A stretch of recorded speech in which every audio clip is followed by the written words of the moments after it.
just wait for the dignitaries. How far are they?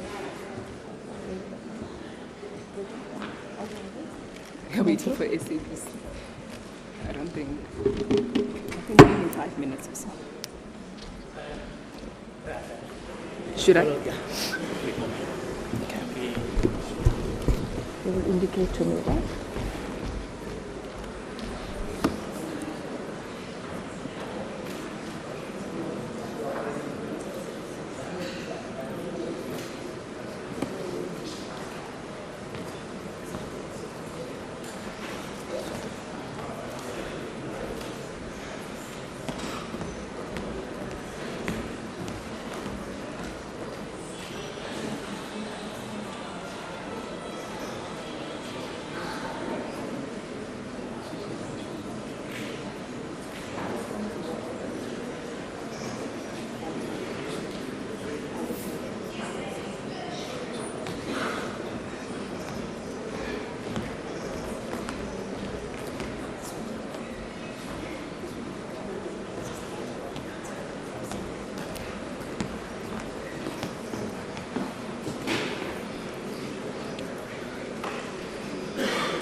Ladies and gentlemen, we are just awaiting the entrance of the Deputy President and our dignitaries who will take the podium in a few minutes.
Please rise to receive the President.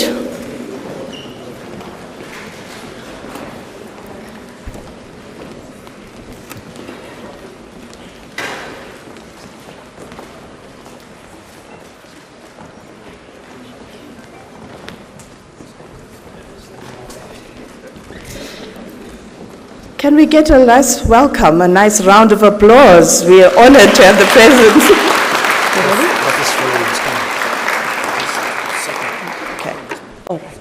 May I kindly ask the SABC band to take your position?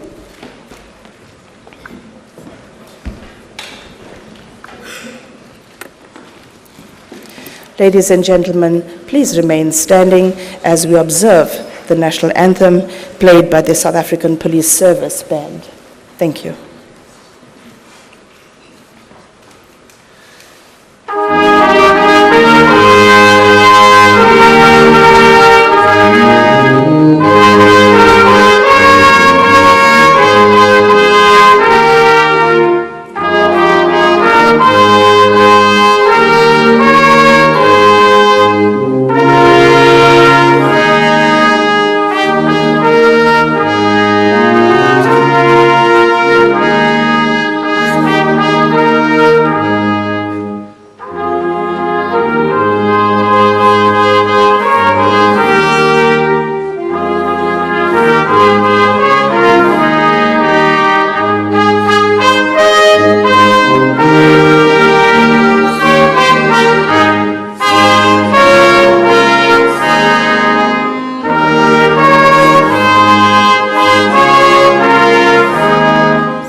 Thank you very much. Ladies and gentlemen, you may be seated.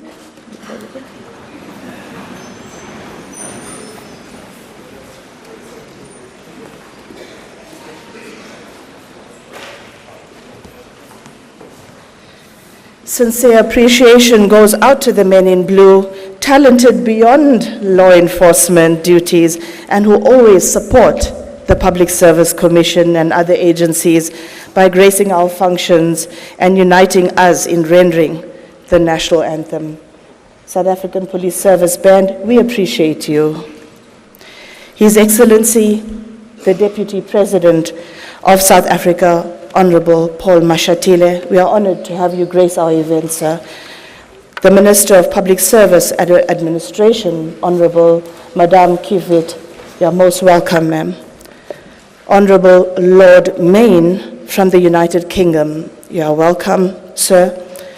Professor Lanka Bula, our co-host from UNISA, who so graciously accommodated us and supported us at this facility today.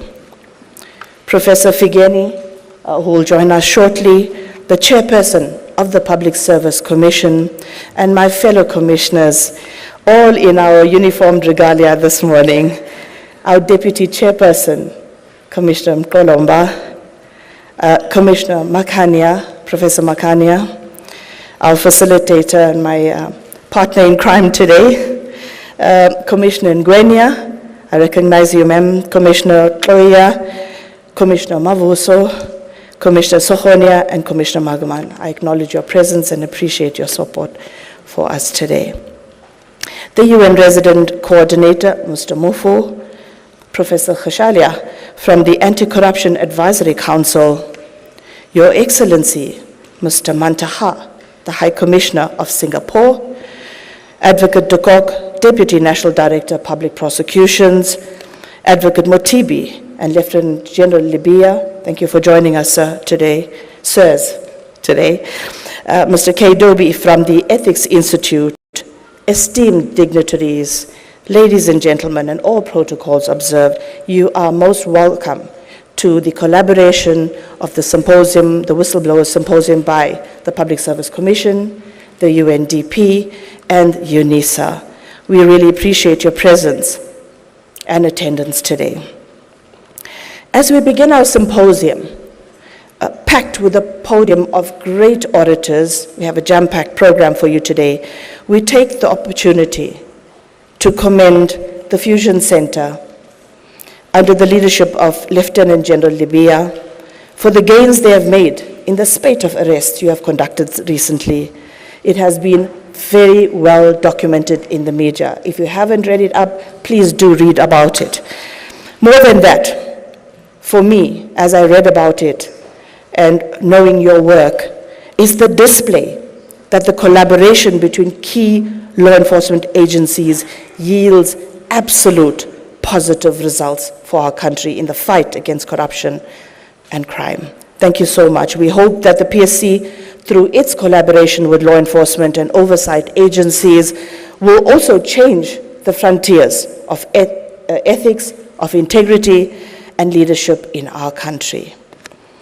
We kindly request you, as part of the housekeeping, to switch off your phones, switch to silent, and also we remind you to register using the QR code so that we have you on our database. We have moving towards 4IR, digitalizing, it's very important that you do that. Lifting off our symposium this morning, with an official welcome, I call upon Professor Lenkabula, the Vice-Chancellor of UNISA, to render us that warm welcome and open the day's proceedings.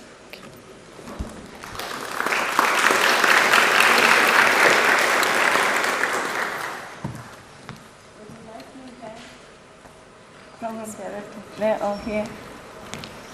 Can you check the mic on that side, please? Is it not working? No, I'm asking, do you want? Yes, the podium there. Thank you so much. Thank you. Good morning. Good morning. Thank you. We know that we are now together. They say in the African context, the greetings are the ideas that express our humanity. the Ubuntu principle.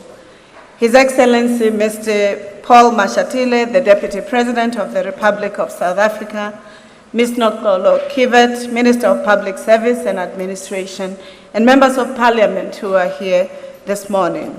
Professor Somadoda Fikeni, the Chairperson of the Public Service Commission, and all commissioners present, Professor Mandla Makanya, the former Vice-Chancellor of the University of South Africa, and all Vice-Chancellors present, the diplomatic corps, ambassadors, high commissioners representing various countries in South Africa, participating in person or virtually, the Lord Hayne, Member of House of Lords of the United Kingdom, Mr. Z.A. Mantaha, H.E. Commissioner of Singapore and other commissioners, Professor Kachalia, Chairperson of the National Anti-Corruption Advisory Council, Lieutenant Libya, Chairperson of the National Priority Crime Operations Committee, Ms. Mkolomba, Deputy Chairperson of the Public Service Commission, and all other commissioners, Advocate De Kock, Deputy National Director, Public Prosecutions, Advocate Mutibi, Head of Special Investigation Unit, Mrs. Timepel, Executive Director, Whistleblower House, Mr. N. Muffa, United Nations Resident Coordinator, Mr. K. Dobby from Ethics Institute, and all other Public Service Commissioners, representatives from national, provincial, and local government, legal fraternity, business community, academics, political parties, research institutions, and other civic society movements present, the university communities, and other PSET sector representatives present, esteemed invited guests, ladies and gentlemen.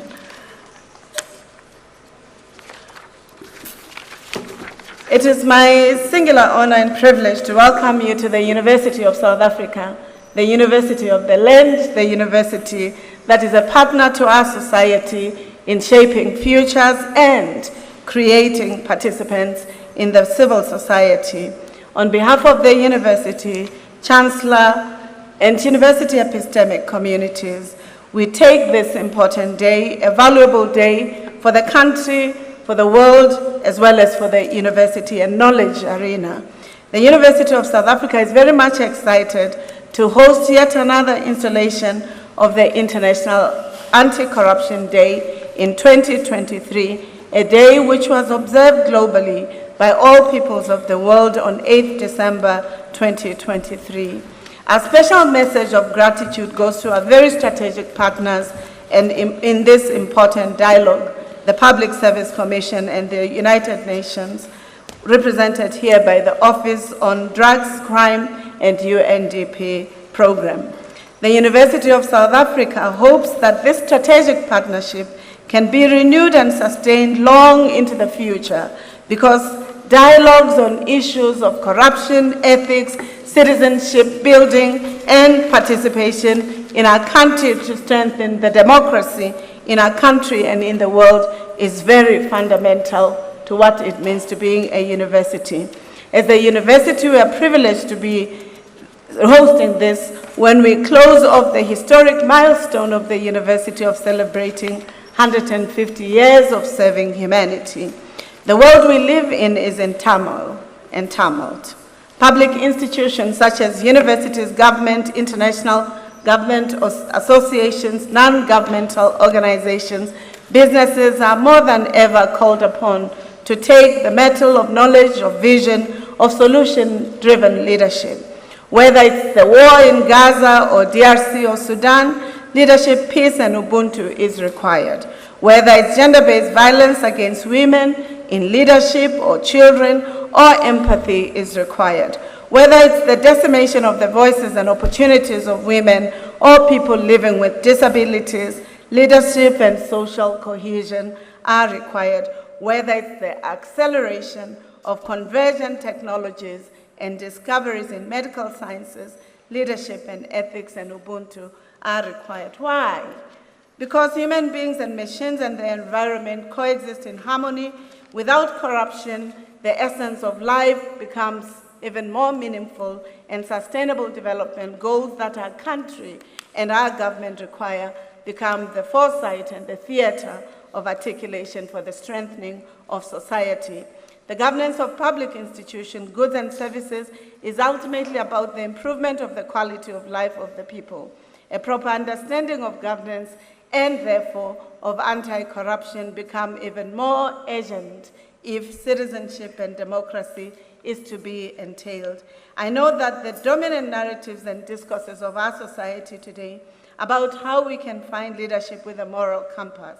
This is an important site of struggle, a contestation, a request for renewal. However, I want to argue that the questions and answers are not as simple as they are presented in some narratives and public discourses in society. As a society and institutions and individuals, we need to go deeper and understand not only how corruption is established, but how it comes about. Who are the corruptors? Who are corrupted? What are the mechanisms, instruments, and laws and policies that enable our society to tackling corruption?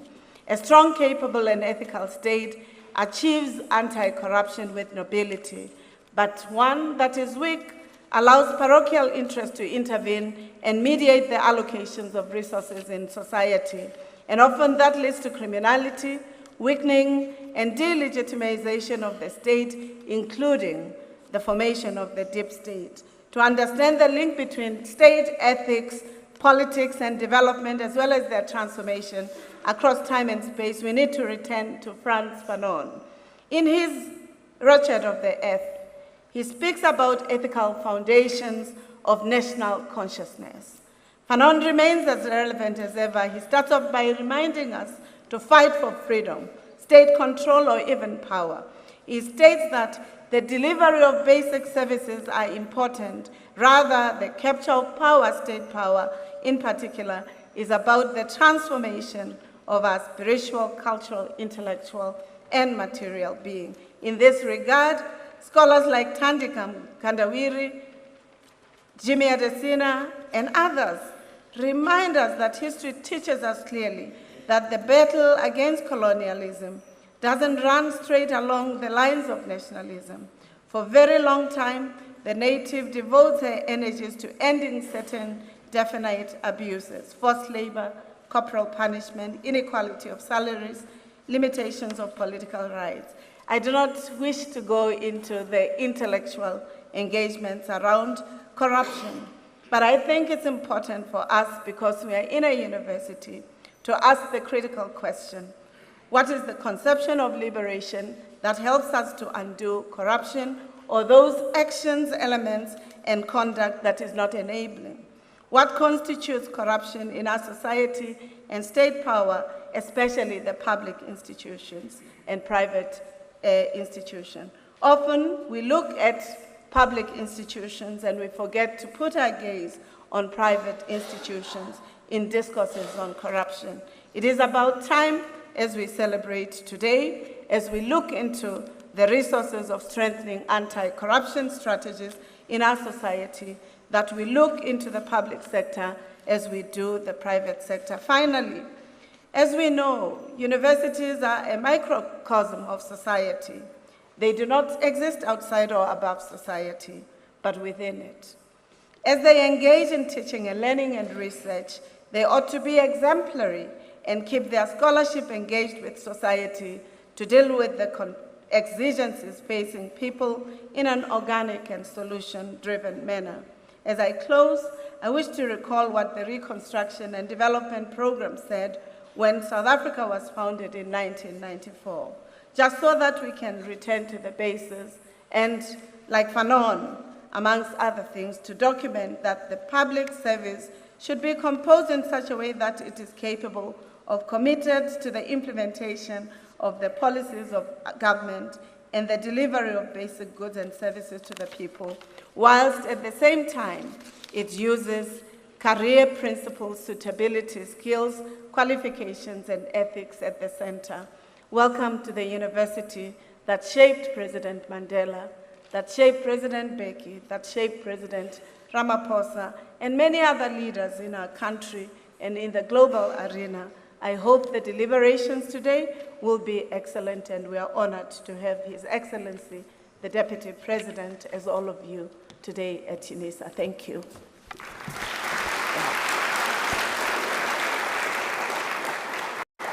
Thank you, Professor. That was a powerful and warm welcome. We really appreciate your words. The message included emphasis on national consciousness and transformation. I will add patriotism, which we find becomes less spoken of more and more these days, especially by our youth. We have become captives of capitalism. Setting the stage with a message from the PSC is our very own chairperson, Professor Figeni, who has just landed from Zambia, having represented us at a huge continental conference on the public service. I'm sure he has much to share with us, but before he does that, a short introduction. I'm told to read the resume, but I feel like it's introducing a dad to his children, but I'll still read it nonetheless.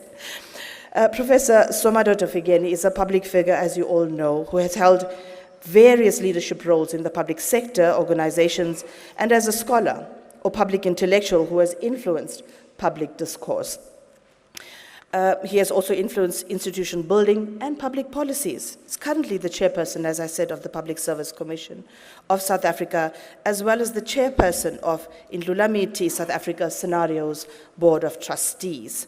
Educationally, he holds a BA and MA from Queen's University in Canada, PhD from Michigan State University, as well as numerous short programs in specialized areas. And these specialized areas are his interest in political science, as you all know, public policy, analysis and development, history, political economy, and heritage. He has lectured in different universities in South Africa and abroad. He has also held management positions at various institutions and universities, as well as think tanks. He's a researcher and an author in the aforementioned fields. And his main professional work has been and continues to be in the public policy space, higher education, and the heritage sector, where he has made significant contributions. He has chaired a number of boards and councils. He has also participated in establishment and the repositioning of organizations in South Africa. He's a visiting professor at the Nelson Mandela University in South Africa, one of the leading public commentators on politics, policy, economic, social, and heritage issues in South African and international media, and forums have been recognized with several awards for his work. He's a public speaker, he's a motivational speaker, he lives this CV. He has received several honors and awards in South Africa and abroad, and one of these is the honorary chieftaincy that was bestowed on him in Ghana. He's a community development activist and initiated a number of community development charity organizations to mobilize resources for assistance to the poor and the disadvantaged. And of course, as a student leader, since we're in an academic environment, and as a youth, he was involved in anti-apartheid struggle and got detained on numerous occasions for his activism. Please give a very resounding welcome to our own Professor Figeni.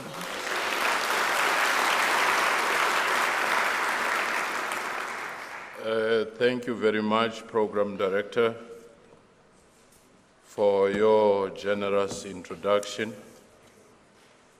Your Excellency, our Deputy President, Paul Mashatile, Honorable Minister, Ms. Noxolo Kivit, Minister of Public Service and Administration, our host and partner, Professor Puleng Linkabula, our partners from the UN ODC,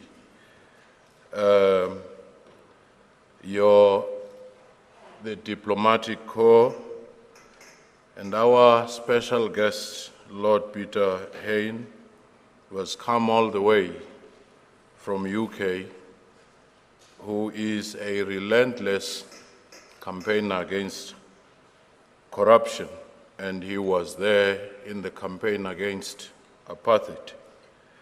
We do have the members of the Chapter 9 and Chapter 13 institutions. We belong to the same forum of the institutions supporting democracy. we do have our special guest who has come to share experience of Singapore. As we know, Singapore is a no-nonsense country when it comes to corruption. We do have many of our partners that I can mention here. Professor Kachalia, who invited us recently on the National Anti-Corruption Advisory Council with your team. Prof, welcome on board. We've become a family in this war against corruption. And we do have here Advocate Motibi, the head of the Special Investigating Unit, SIU. We do have Ms. Stimple, Executive Director of Whistleblower House. We do have Mr. Mafa, United Nations Resident Coordinator, Mr. Kobe from the Ethics Institute. We're also partners in that. My fellow commissioners and the members of the PSC family and all our broad partners. I won't say much except to say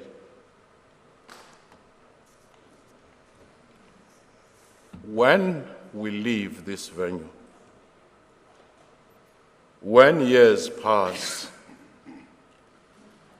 no one will remember what we said, what we were wearing, what venue we were in. But they'll try to remember what concrete steps do we take to combat corruption.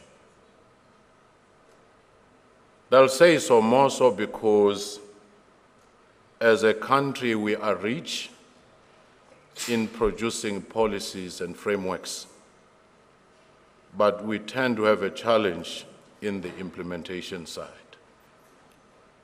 It is for that reason that with partners, our focus is on implementation. And it is for that reason that we hope we walk out of this place with very concrete, tangible steps as to what is to be done. The second aspect, we recognize that the problem of corruption has become so pervasive that government alone, accountability institutions alone, civil society alone, academic institutions alone, private sector alone can no longer combat this scourge. We need a coordinated effort.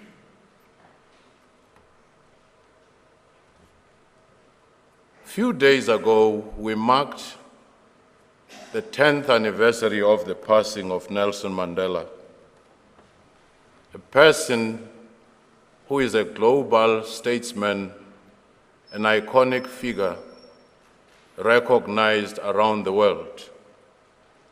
He led with a cohort of successive leaders, such as Robert Sobukwe, Oliver Tambo, Steve Biko, Helen Joseph, Winnie Madikizela Mandela, and many others. The struggle and the mission of their time was against apartheid, because that was the biggest challenge of the time. But today, after all revelations up to the Zondo Commission, we realize that the biggest challenge we face is corruption. Apartheid was a minority rule that took from the majority and gave the minority. And corruption is a minority rule that takes from the majority and gives to the minority. And it is for that reason that the same intensity that we saw in the fight against apartheid is needed in the fight against corruption. Whether that corruption is in the public sector, private sector, in a religious institution, in an NGO, it should not matter. We should wage a war against corruption. During the struggle against apartheid, we had iconic figures who died, such as Hector Peterson. And today, the whistleblowers like Babita is the Hector Peterson of the struggles of today. And many other whistleblowers who died trying to save the country have become the Sharpeville victims of today, the Hector Petersons of today, the Soweto students who were mowed down struggling against apartheid. It has the same effect. Hence, the new frontier now of fighting against corruption, whether in its traditional forms or in its new forms into the cyberspaces, we need maximum effort. Just to conclude, the Public Service Commission, working with our partners, has embarked on a number of programs which are concrete, that we invite many people to come and join us in this effort. One of those, working with the Department of Public Service and Administration and the National School of Government, was the development of the framework for professionalization. Because once you professionalize public service and get the right people who are appointed because of their competence, not because of their loyalty, you are one step in the improvement of the capacity of state. Once you have the filters such as your integrity tests, you are one step ahead.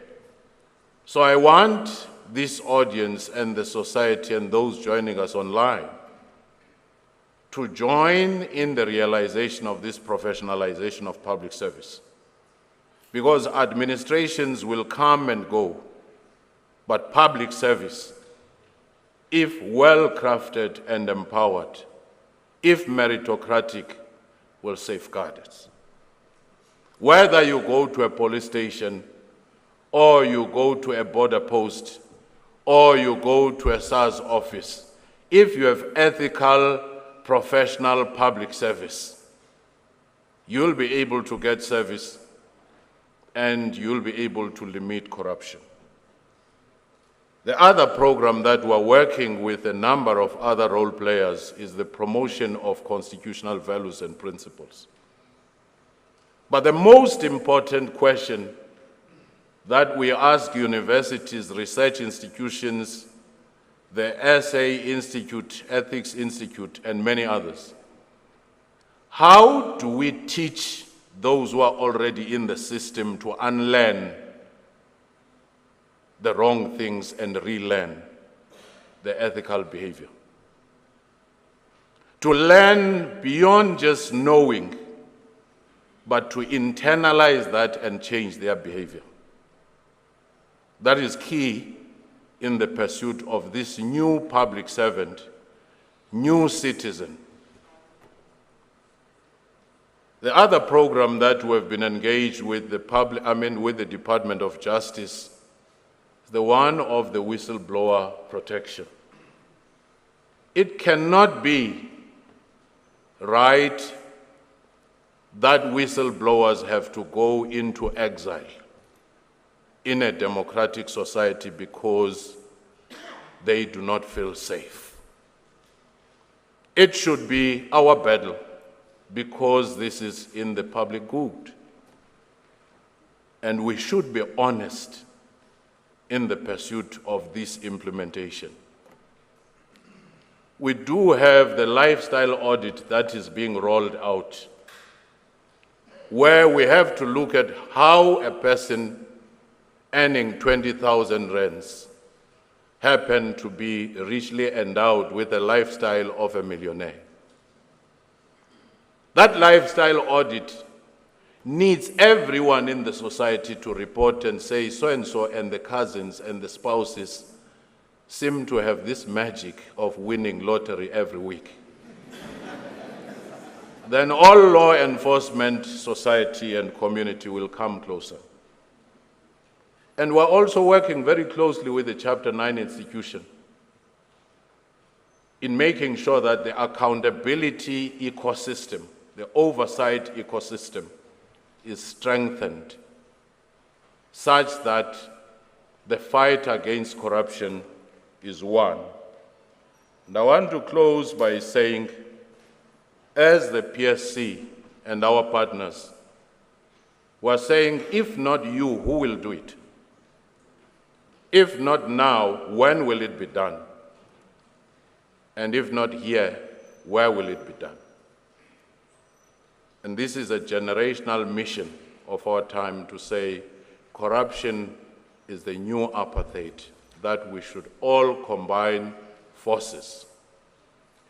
It should not be a football for any elections. It should be an all-time struggle. It should be something that we talk about and pursue beyond even elections, because it is a cancer that must be removed. I thank you.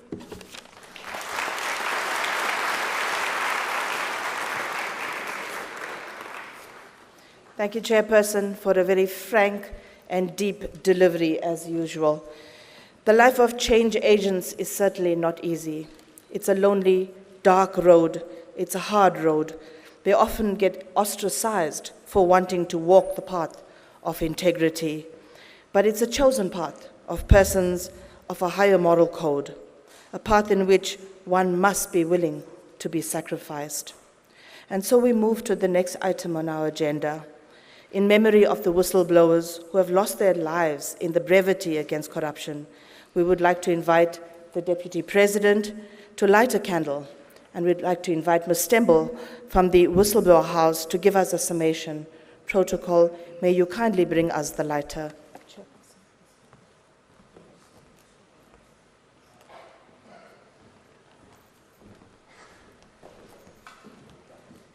Ladies and gentlemen, as this is being done, may we kindly observe a moment of silence for those who have bravely lost their lives in the struggle against crime and corruption.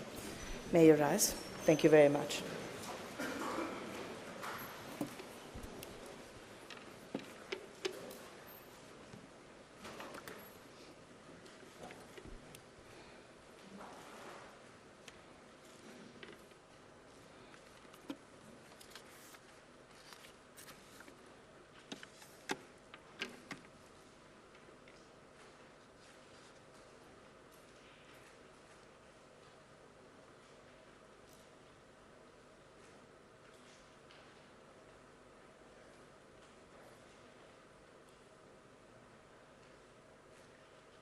Thank you. You may be seated. Good morning, esteemed guests today, all protocol observed. A quote by Elie Wiesel. He states, "To remain silent and indifferent is the greatest sin of all." Today, we've been lighting this candle not only to remember whistleblowers who have been killed, assassinated, but those who also remain in our state institutions and in the private sector who were brave enough to stand up against what is wrong, in spite of the victimization, the threats, and the intimidation. I hope that the light of this candle allows us to see that state capture and corruption continues. In fact, it never did end.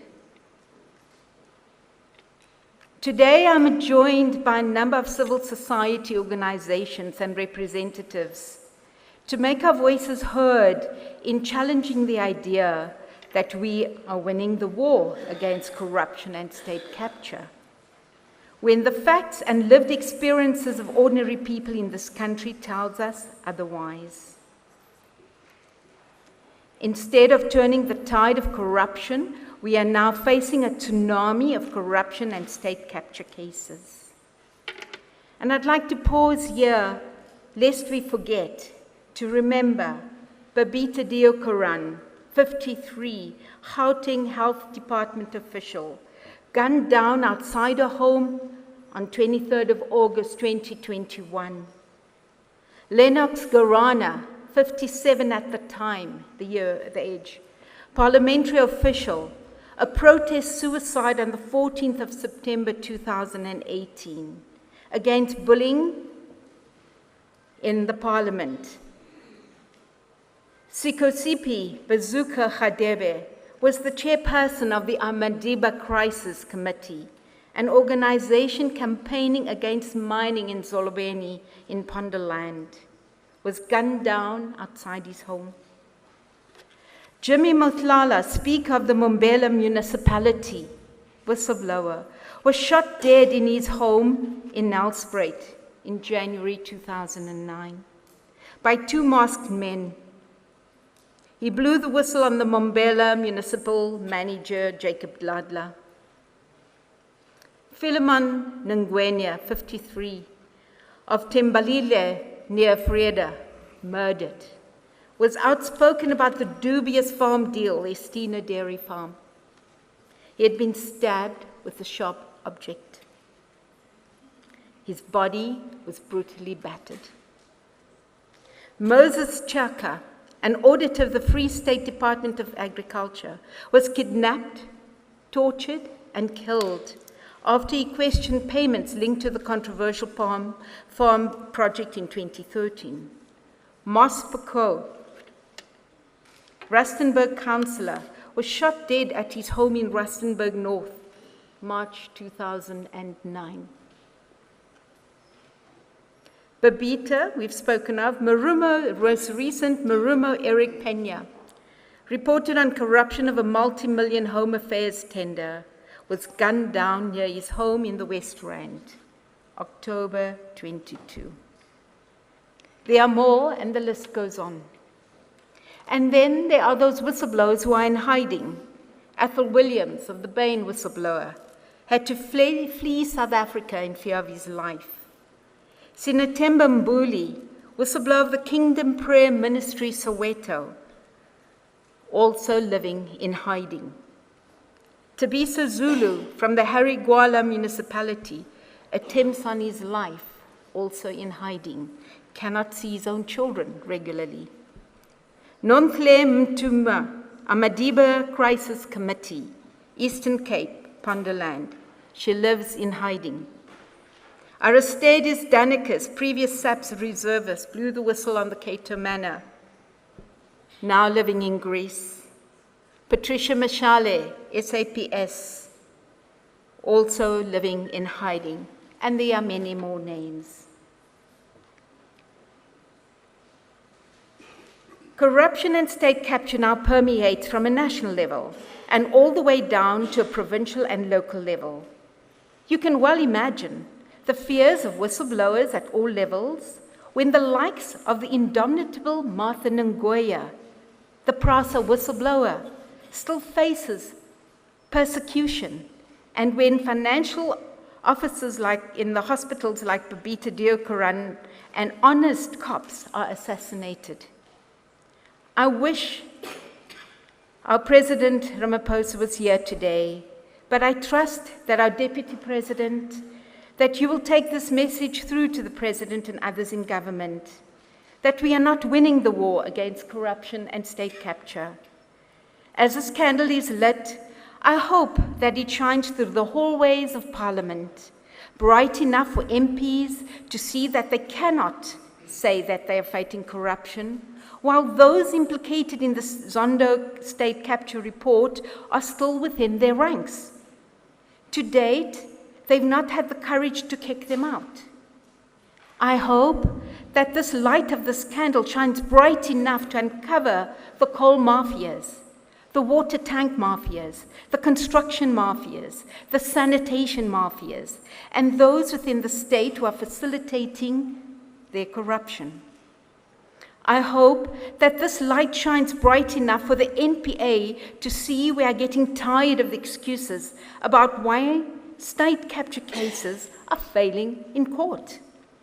I hope this candlelight will shine bright enough for our lawmakers to develop legislation that serves the public interest instead of party political interest. That our lawyers and our judges in their arguments and their judgments start bringing in ethical and moral focus. May this candlelight burn bright enough for our government to have courage to prevent the looting and capture of our cities. As we stand here today, Johannesburg is on the brink of collapse, and we sit here as if it's business as usual. I hope that this candle shines bright enough for government to understand how corruption and malfeasance crippled Transnet and Eskom and our economy, and how they cannot let this simply happen and continue. Next year, my hope and our hope is that this candlelight must shine bright so that political parties who dare attempt to use public money for campaigning purposes are exposed and brought to account. This candle needs to cast its light into the 30 years past of our democracy next year so that we can critically evaluate if government has truly, by the time next year, lived up to its commitment to implement the State Capture Commission recommendations. In conclusion, as civil society and as whistleblowers, we remain committed to fighting corruption and state capture. I hope that with the light of this candle, our government will find the political will and courage to do what's truly required to turn the tide against corruption and state capture. I thank you.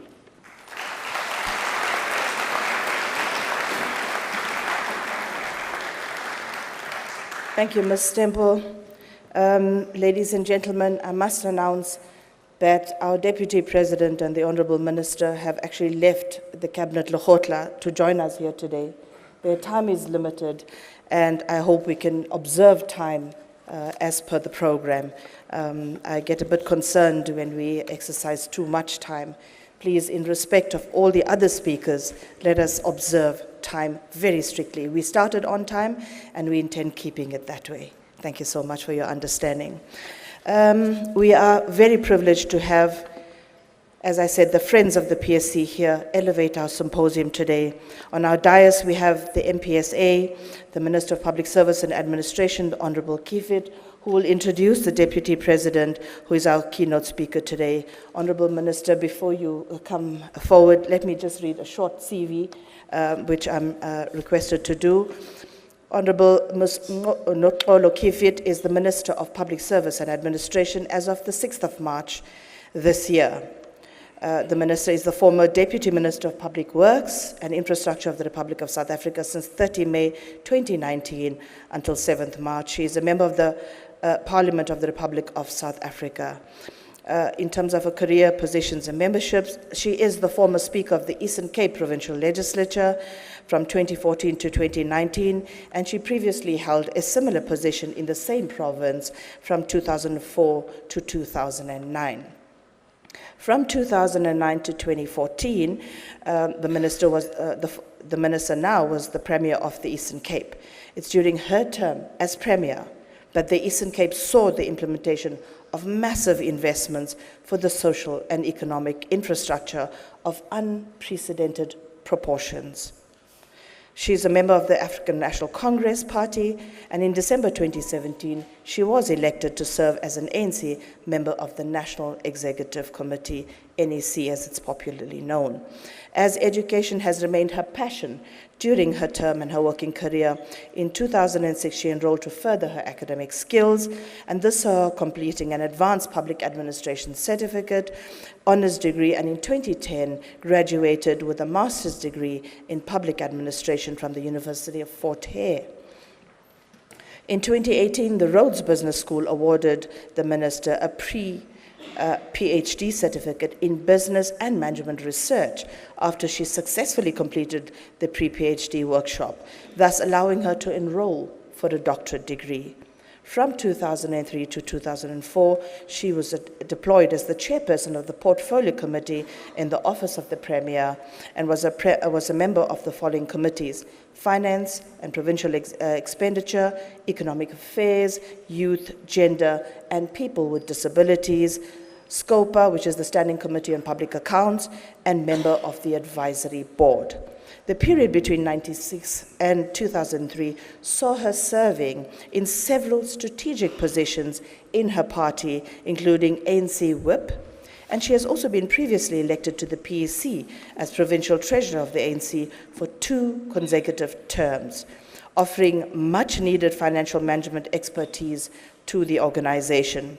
She previously served as COSATU Gender Convener and also as a representative of Labour in NEDLAC in the Finance and Fiscal Chamber until 1997, when she was elected as a public representative and joined the Eastern Cape Provincial Legislature as a member. You are most welcome, Minister. A warm welcome from us all today. Thank you.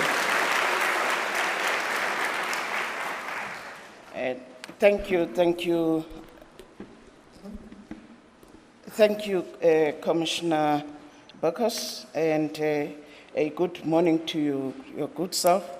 Had I known this part of introductions, I would have objected to it, because it tends to tell people what they know, and what is obviously available on internet. But be that as it may, let me recognize and greet our Deputy President, Ntate Paul Mashatile. Let me also greet both our hosts, the Chairperson of the PSC, Prof. Fikeni, as well as our VC, because without the VC having agreed for us to be here, we wouldn't be as comfortable as we are today. Let me acknowledge you, Prof. Dingapula. Let me also acknowledge Lord Peter Hain, the member of the House of Lords in the UK.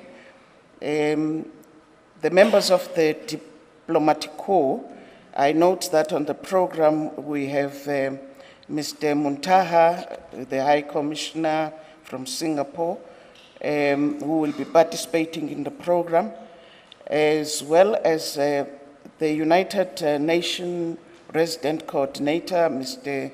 Mufu, the professor who hosted us 2 weeks ago or so, Professor Kachalia, the chairperson of our National Anti-Corruption Advisory Council to the President, as well as all dignitaries that are present here.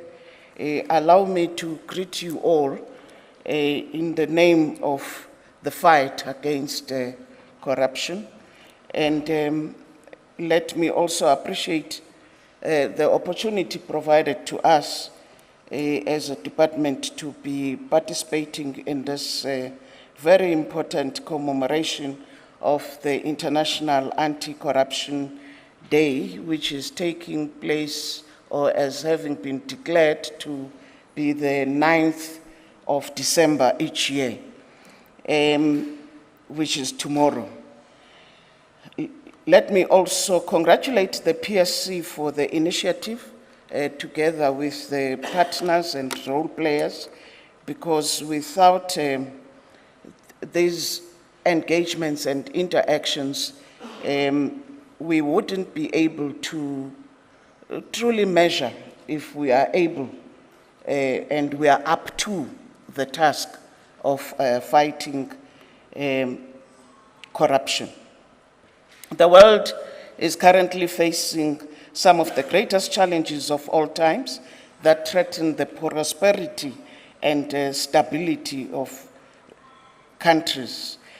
These challenges translate to economic stability of countries that have negative impact on every aspect of society, which jeopardize the social and economic development and undermine democratic institutions as well as the rule of law. And therefore, this commemoration comes at a very opportune time, as in fact, tomorrow I will be leading the South African delegation to UNCAC, the conference in Atlanta. That conference will be celebrating the milestone, the 20-year milestone, and will be reflecting on the positive changes brought about by the collective efforts driven by through the convention in dealing with corruption and as a pandemic. As a country, we have just recently had a national dialogue, which I've referred to earlier, on anti-corruption that was hosted by the National Anti-Corruption Council. The aim of the dialogue was to introduce the NACAC, which is the National Anti-Corruption Council, to its stakeholders, to provide feedback on implementation of the National Anti-Corruption Strategy, to solicit partnership in implementing the strategy and creating an awareness on crafted communication strategy. The dialogue was a success. One of my takeaways from the dialogue was the country's efforts of recalibrating and conscientizing society on the dangers of corruption. Our Department of Public Service and Administration is tasked to lead and to outline the progress made by the country on implementation of the OECD Convention.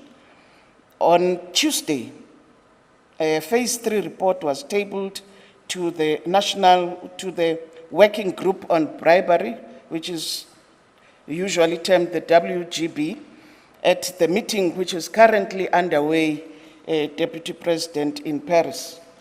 We are represented there by the Department of Public Service and Administration, the Directorate for Priority Crime Investigation, the National Prosecuting Authority, the Chief Director, our Chief Director, Dr. Wogenraad Vermaak, reported that he got an overwhelming support when he tabled our report, which went through Cabinet a few days just to report where we are, not necessarily what the content of the work they do, but just the illustration for the leadership of the country to know how far we are with especially the areas of that seek to address what has been raised consistently here in this platform.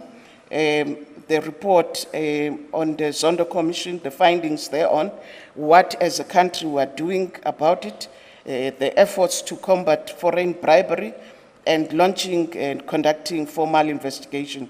I think Professor Fikeni touched on those. I won't go into that work now,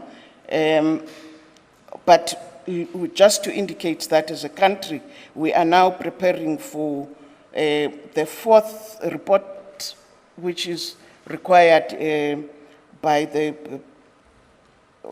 WGB in December 2025. But my main task here ladies and gentlemen, is to introduce the DP. And we normally say we really need no introduction, because our DP is no stranger to the office of the presidency. He participated in being a president while still in school. So he had that grooming right from COSAS to the youth bodies, and therefore is no stranger in that office. He currently leads us in the Human HRD Council, which most of the participants here would attest that is the kind of work he drives with the required zeal and passion, because it talks to, again, that program of professionalization. Without capacity building, without strengthening the public officials, we truly will not be making the required dent on corruption. So DP is truly no stranger to leading.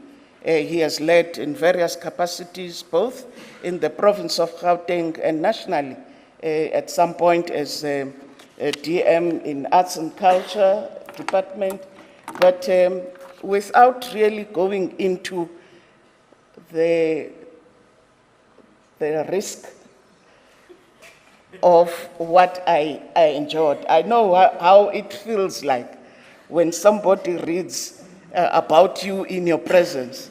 We are used to that chronology being done when one is no more. It can't say yes, can't say no.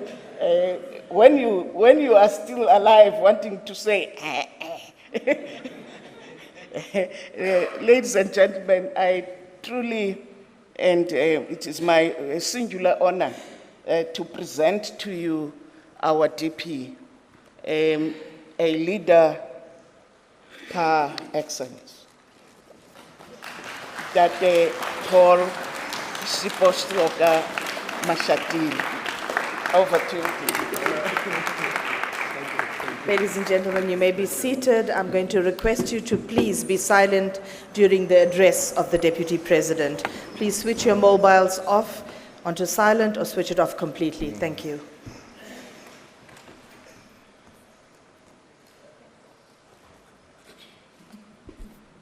Thank you very much, Minister, for the introduction. President Nelson Mandela did not like these long introductions when he's supposed to address a meeting. So one day he told us how Omgov, Governor Mbeki, introduced him in a rally, and he said that's how we should do it. So he was about to speak in the Eastern Cape in a rally, and Governor Mbeki stood up to introduce him, and what he said was, "Ladies and gentlemen, President of the ANC." That's it.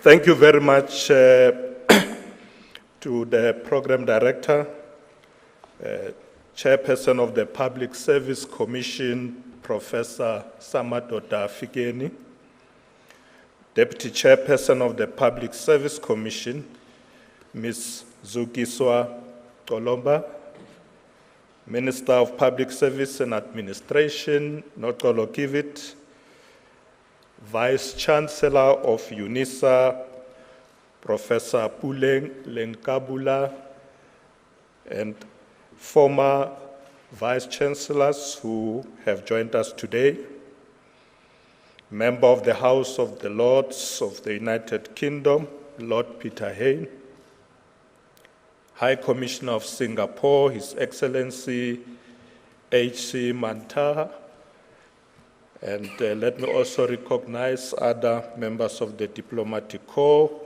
who have joined us today. Commissioner of the Public Service Commission, Ms. Ngwenya, Chairperson of the National Anti-Corruption Advisory Council, Professor Firoz Kachalia, United Nations Residence Coordinator, Mr. Mufu. Ladies and gentlemen, it is a privilege to address you on this International Anti-Corruption Day regarding the pervasive scourge of corruption that affects every corner of the world. I'm particularly pleased that we are hosting this event at the University of South Africa, which has made a significant contribution to the education of many South Africans and the professionalization of public servants in particular. It is imperative for the public sector and the private sector to unite in their dedication to the principle of maintaining good governance, which is founded on ethical behavior, accountability, and transparency. These are the ideals that former President Nelson Mandela, whose 10th anniversary of his passing we commemorated on the 5th of December, believed in and adhered to. Former President Nelson Mandela played an integral role in advocating for a constitution based on principles of social justice, inclusion, accountability, and decisive leadership. It was through his leadership and those who led with him that we learned the values of selflessness and putting people first. Corruption, on the other hand, is based on selfishness and a lack of concern for the majority that one leads. It is on this basis that we should be vigilant in how we address corruption, especially in the public sector. It is a persistent problem that inhibits development, fairness, and equality in our society.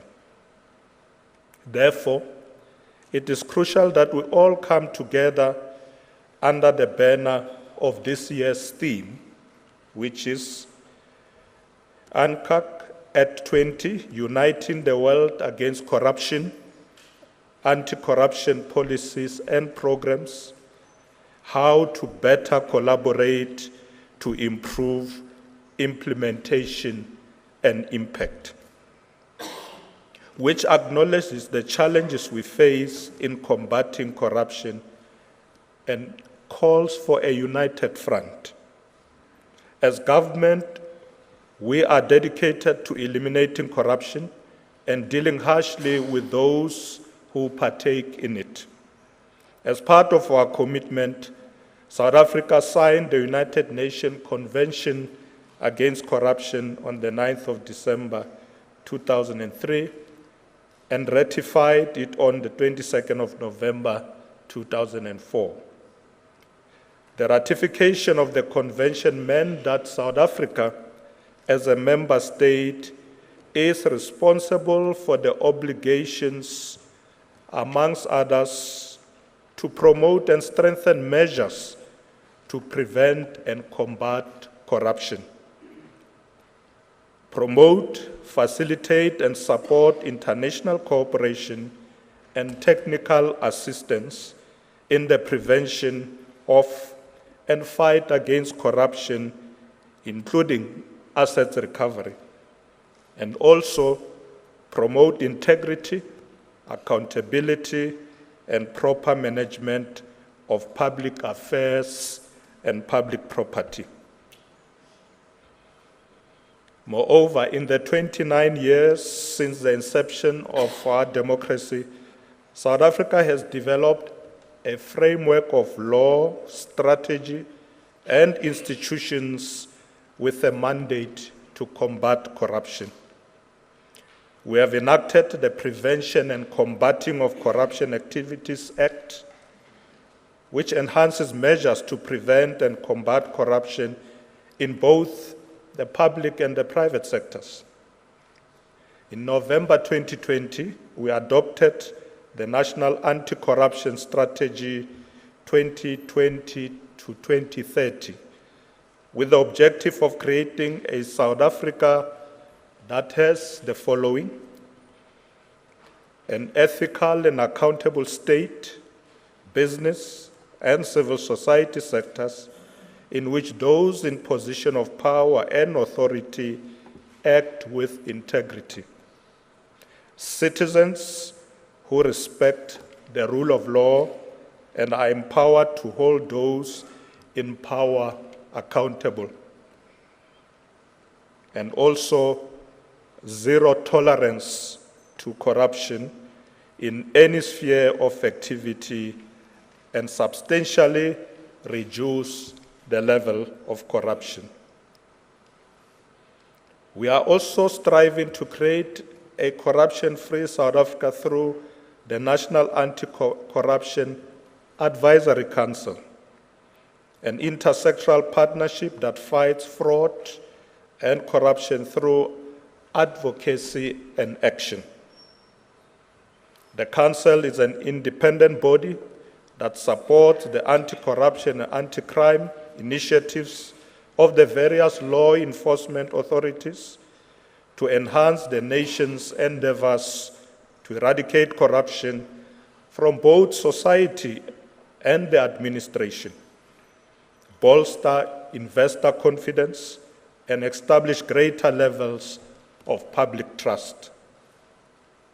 The Constitution, which incorporates the principles of social justice, human dignity, accountability, transparency, and the rule of law, is our most potent tool in combating crime and corruption. As public servants and office bearers, we must safeguard the preamble of our Constitution and constantly remind ourselves that our purpose is to serve the people, not to satisfy our stomachs. Our priority should be those whom we have sworn to serve and protect. Ladies and gentlemen, as government, we have embarked on a wide range of measures to implement the recommendation of the State Capture Commission, which together should help ensure that such activities can never happen again. We have also taken steps by amending sections of the Companies Act to require the identity of shareholders of companies and address concerns about tax avoidance and also illicit financial flows. This includes action taken against illegal imports and also illicit cigarette sales.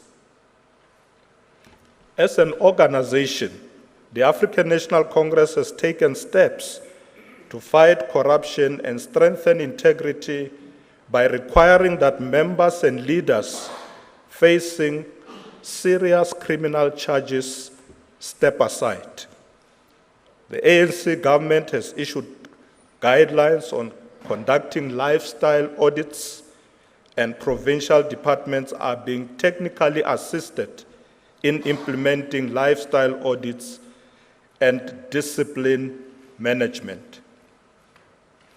However, the scourge of corruption persists, and we need to understand how corruption manifests itself. We need active citizenry, the people's participation in the transformation process, and fighting any form of corruption. In this regard, we have introduced measures to tackle state corruption and patronage, including oversight visits by Parliament and legislatures, spot checks in departments, investigation by our Chapter 9 institutions, and measures such as I indicated earlier, lifestyle audits of public servants, and stopping public servants from doing business with government. We have also strengthened the monitoring and evaluation function in our government, including performance agreements and monitoring of ministers, of premiers, as well as monitoring and evaluation function also at the ANC itself. Our strategy to combat corruption includes not only the prevention and prosecution of illegal activities, but also the reformation of institutional culture and systems that facilitate unethical conduct. We will maintain our resolve to intensify our efforts in order to eliminate corruption. I am profoundly inspired by the fact that, notwithstanding a few intermittent setbacks, we have not shied away in despondency and retreat. Our unwavering dedication to combating corruption is rooted in the principles of good governance, integrity, and the protection of public resources. We call on public servants, citizens, and anyone who witnesses any act of corruption to report it to the authorities. Whistleblowing is an essential weapon in the fight against corruption. However, it is more important that we develop strong mechanisms or strategies to ensure that whistleblowers are protected from victimization, from prejudice, or even assassinations.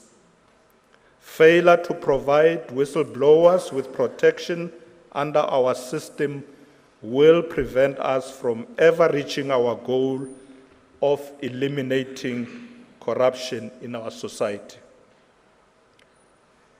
It is crucial to highlight that the ongoing battle against corruption necessitates strategic collaboration across several sectors, including government, labor, civil society, academia, and business.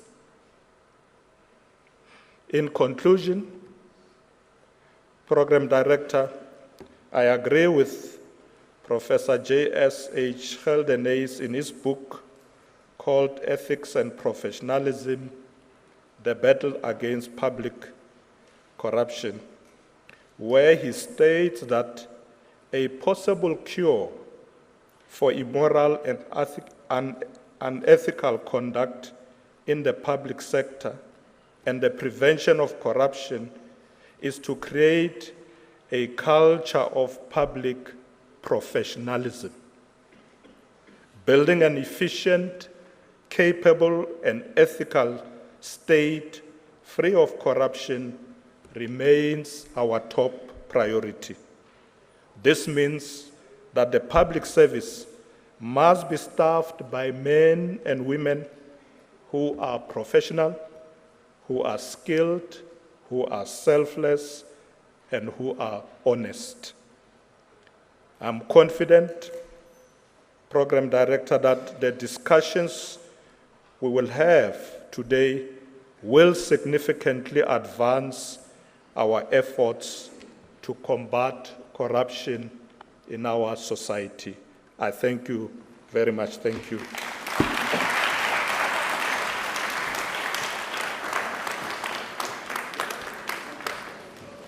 Thank you, Honorable Deputy President. There we have it, the commitment from the highest office, from the presidency. Nothing more needs to be said. And I think the marching orders for us as collaborative stakeholders in this audience today is quite clear. Ladies and gentlemen, we have proceeded to that part of the program where we want to expedite the signing of the pledge. May I please ask for assistance to bring the pledge forward to the front of the stage. PSC officials, could you please assist me? Thank you. My Chief of Protocol. To make this very organized, ladies and gentlemen, Professor Figeni will lead the Deputy President and Minister Kifit, and accompanied by Professor Lenkabola, to sign first as dignitaries on our pledge. This will be followed once the President takes his seat back by those speakers who are on the program today so that we can manage the time and the numbers. Once all parties have signed the pledge, ladies and gentlemen, we will call for a photo shoot opportunity with the Deputy President. But for now, can we allow the dignitaries on the dais first? Yes. I'm now handing over, for the pledge to be read to all of us while the signing is taking place. Good morning, ladies and gentlemen. I'm Sefura Matlala, representing the SIU, the Secretariat of the National Anti-Corruption Advisory Council under the Presidency, and I'll assist you with reading the pledge.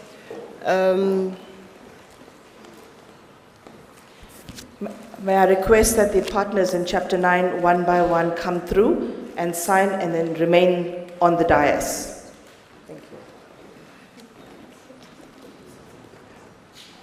I'm also going to request, ladies and gentlemen, if we could stand up.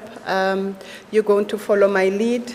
I was hoping you will be able to see it there, but I will give you the lead and you repeat after me.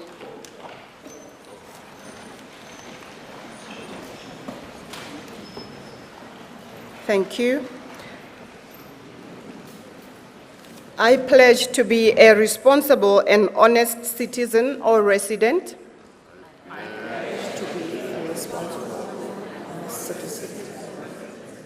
Neither pay or take bribes.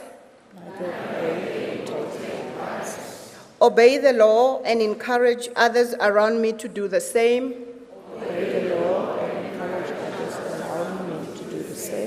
To treat public resources respectfully. Never abuse any money entrusted to my care or position.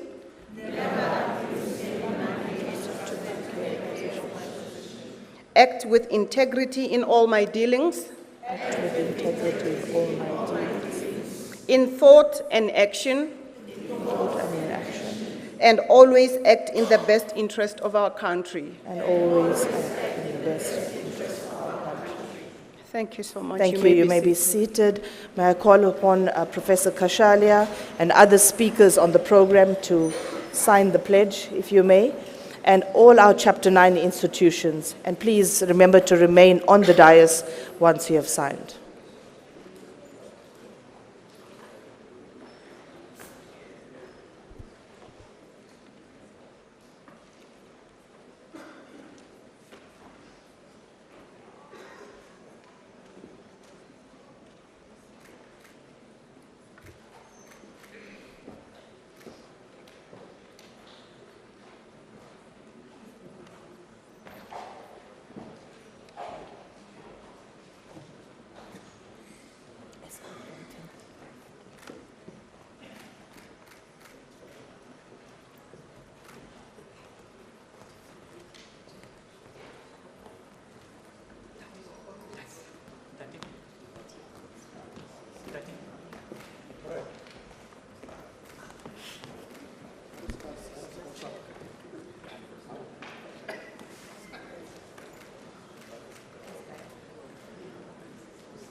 Say. Sorry.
May I also request the ambassadors, members of the diplomatic corps to please sign, and the UN representatives as well. Please join us, please do sign and support the pledge.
Ladies and gentlemen, can you settle down? We're going to take a photo opportunity while we organize ourselves.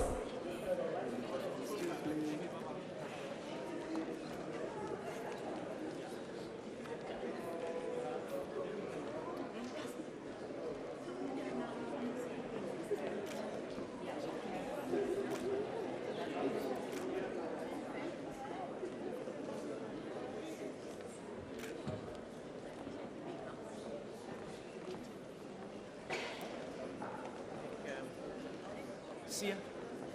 Sia.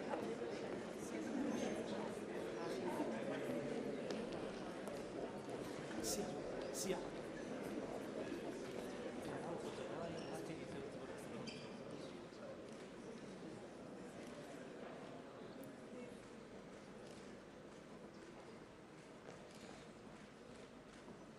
Sia. Done. Thank you very much. Thank you.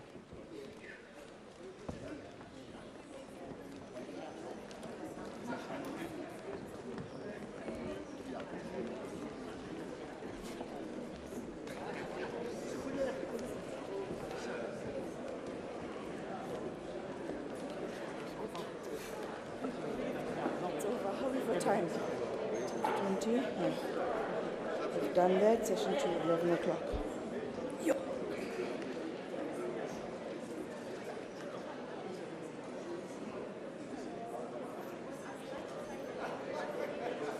Gentlemen, I request you to please take your seat. Hello, hello. Ladies and gentlemen, please take your seats swiftly. The dignitaries, ladies and gentlemen, kindly take your seats swiftly. The dignitaries would like to leave. Thank you so much. Thank you for your understanding. Thank you. I must now announce the departure of the Deputy President and Minister Kifit and other dignitaries who have further engagements for the day. We thank them wholeheartedly on behalf of UNISA, the Public Service Commission.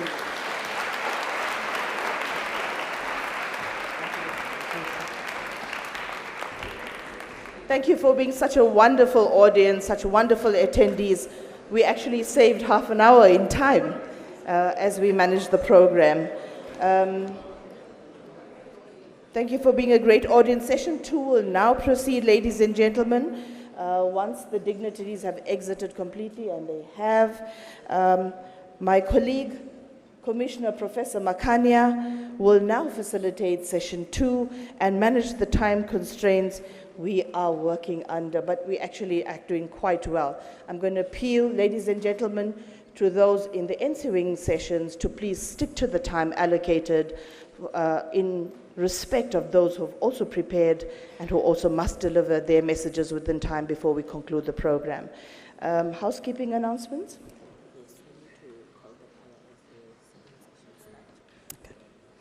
And to reward ourselves for being such a good audience and for keeping time, we request a musical item that will be presented by the choir, SIU choir.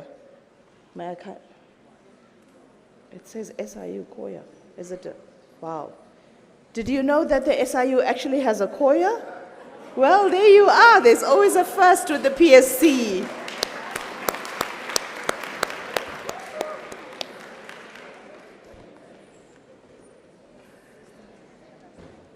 SIU choir, thank you so much for joining us today. You are most welcome. We are handing over to you to liven up session 2 and to Commissioner Makanya. Commissioner Makanya, the podium is now yours.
Pala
Zonaka, zonaka,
Ladies and gentlemen, I must announce somebody has donated their car to the Public Service Commission.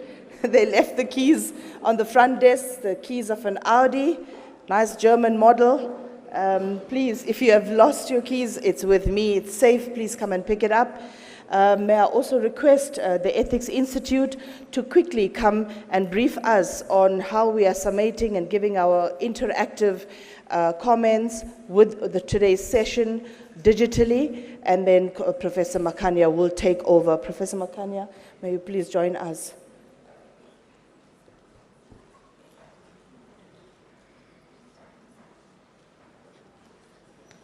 Welcome Ms. Fatima Rawat from the Ethics Institute, who's going to show us how we are interacting. Thank you. Thank you, Program Director. Good morning to our dignitaries and esteemed guests, all protocol observed. I'm Fatima from the Ethics Institute, and we'd like to introduce you to Mentimeter. It is a mechanism in which we'd like to hear your voices through our proceedings today.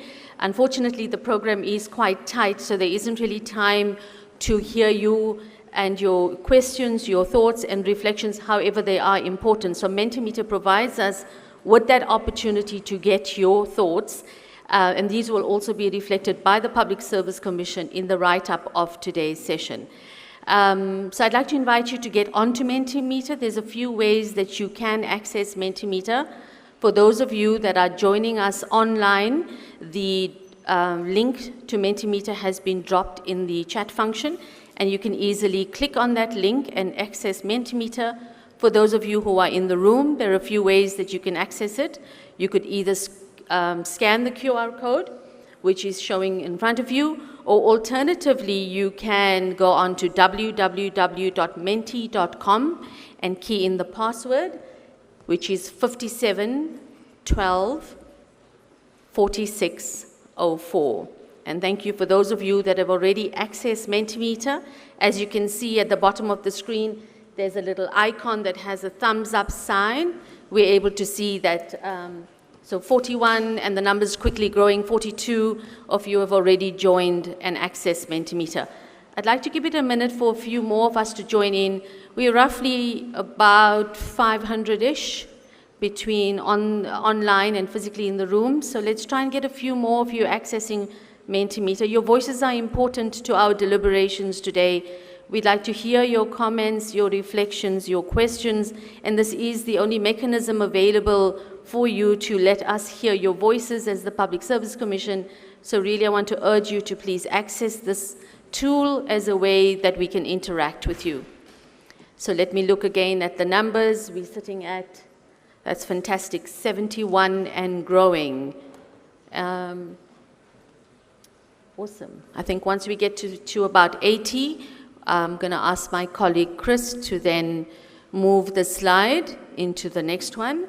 You are also on your programs that you would have received, you would have been able to access the Wi-Fi that is available in the venue. You can also use the data on your phone or your devices. It doesn't really take up a lot of data. So let's look back at the numbers. That's fantastic. Now, we'd like to get a sense of who's sitting in the room. And we quite diverse in terms of the organizations that we represent, and again, we are having quite a big virtual audience as well as an audience sitting in the room. So tell us, which sector are you from? As you sit here as attendees in today's session, we'd like to know where you're from. Are you from national government? Are you from provincial government? Are you from local government? Are you from business? Are you from civil society? International organization, academia, or if you don't fall into any of those categories, other. We really would like to appreciate the diversity sitting in the room today. Fantastic. So we have 96 of us who have joined the tool. 55 of us is sitting from national government. That's the bulk of our representatives here today. And then provincial government slowly on the rise, and then other spheres of government, as well as representatives from other organizations. So that's fantastic. Mentimeter is going to be running in the background. So even though the proceedings are going to be continuing, this tool will be happening and will be live. So I want to invite you, colleagues, as we proceed to session 2, this tool is going to be available. So any thought that you have during the session, any question that you have, any reflection that you have, please note it on Mentimeter. We'll be coming back to this tool at the end of session 2 to get a sense of what you've said, and we'll also be reflecting your thoughts and comments in the summary of the discussions at the end of the day. So again, I want to urge you to please participate, as your voices are important to our deliberations today. Thank you very much, and I will see you later on in session 3 again. Thank you. Can I hand over, Chair, to you? Great. Thanks, everyone.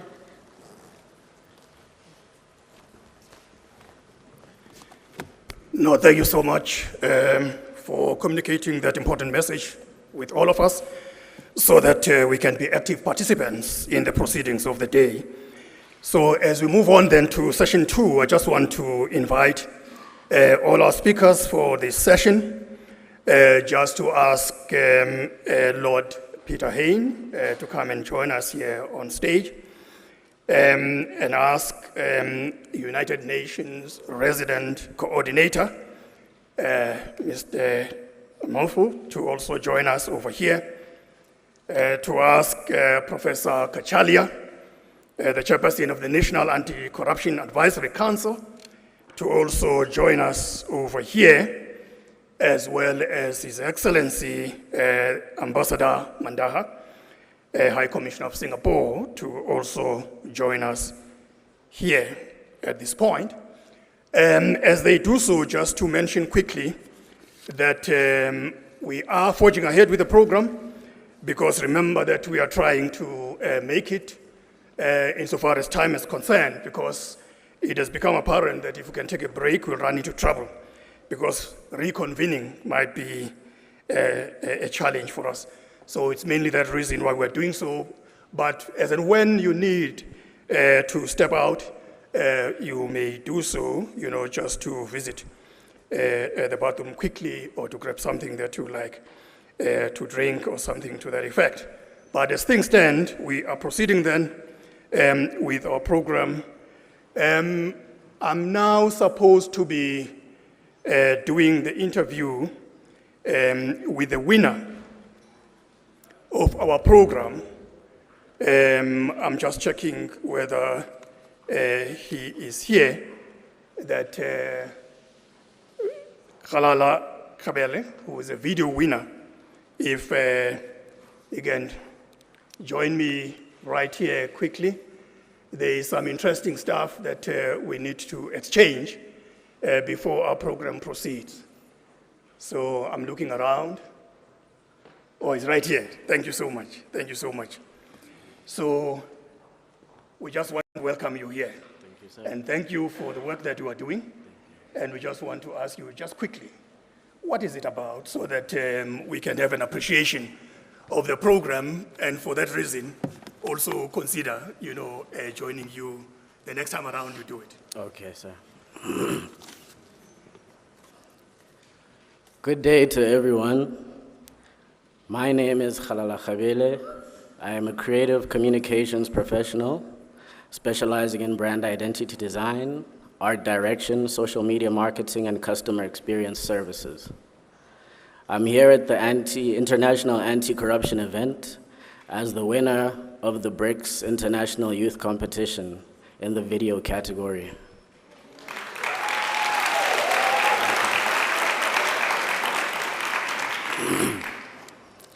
I was motivated to create this video as a public service announcement in order to inform South Africans that we must unite in this fight against corruption, because corruption is the greatest obstacle to South Africa's growth and development. Much more must be done to create independent bodies that will investigate corruption, because the citizens of this country have run out of outrage. I must reiterate that much more must be done to create independent bodies that will investigate corruption, because the citizens of this country have run out of outrage. Thank you.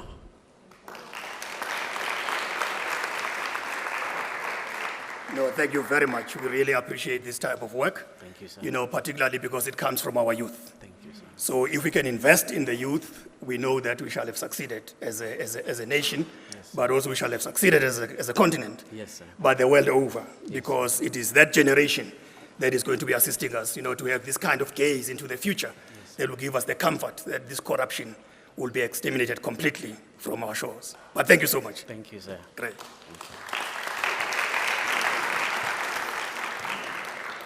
So having had our young one among us, you get that kind of satisfaction that the future is bright if we can continue making this kind of investment.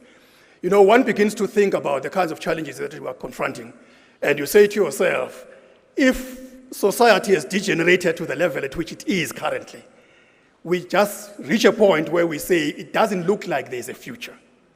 But if you look at a young person who does this type of work, then you begin to have that reassurance that we do have the future, and the future is bright ahead of us.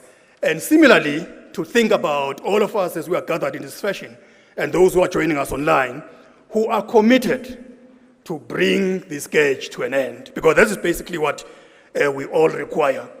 I mean, it's been said that corruption is like a cancer. Cancer is bad because what it does is that it begins to start eating you from within.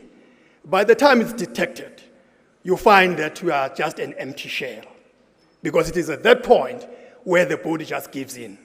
So if we then realize that this is the capacity that it has, it means that it requires all of us to work together with that determination to fight it, which partly is what we're going to be hearing from our eminent speakers who are going to be sharing with us here this morning. So without then further ado, I just want to talk briefly about our first speaker, but you recall that from the very first session we had that reading these CVs, tends to worry, because you say to yourself, are they talking about me? Or are they talking about someone else that happens to look like me? So that's where we are. Lord Peter Hain, who will be then our first speaker, as we all know, hails from this country, South Africa, with his own parents who were jailed, banned, and then they were forced into exile during the freedom struggle in our country. At that stage, he was a young man of 19 years old.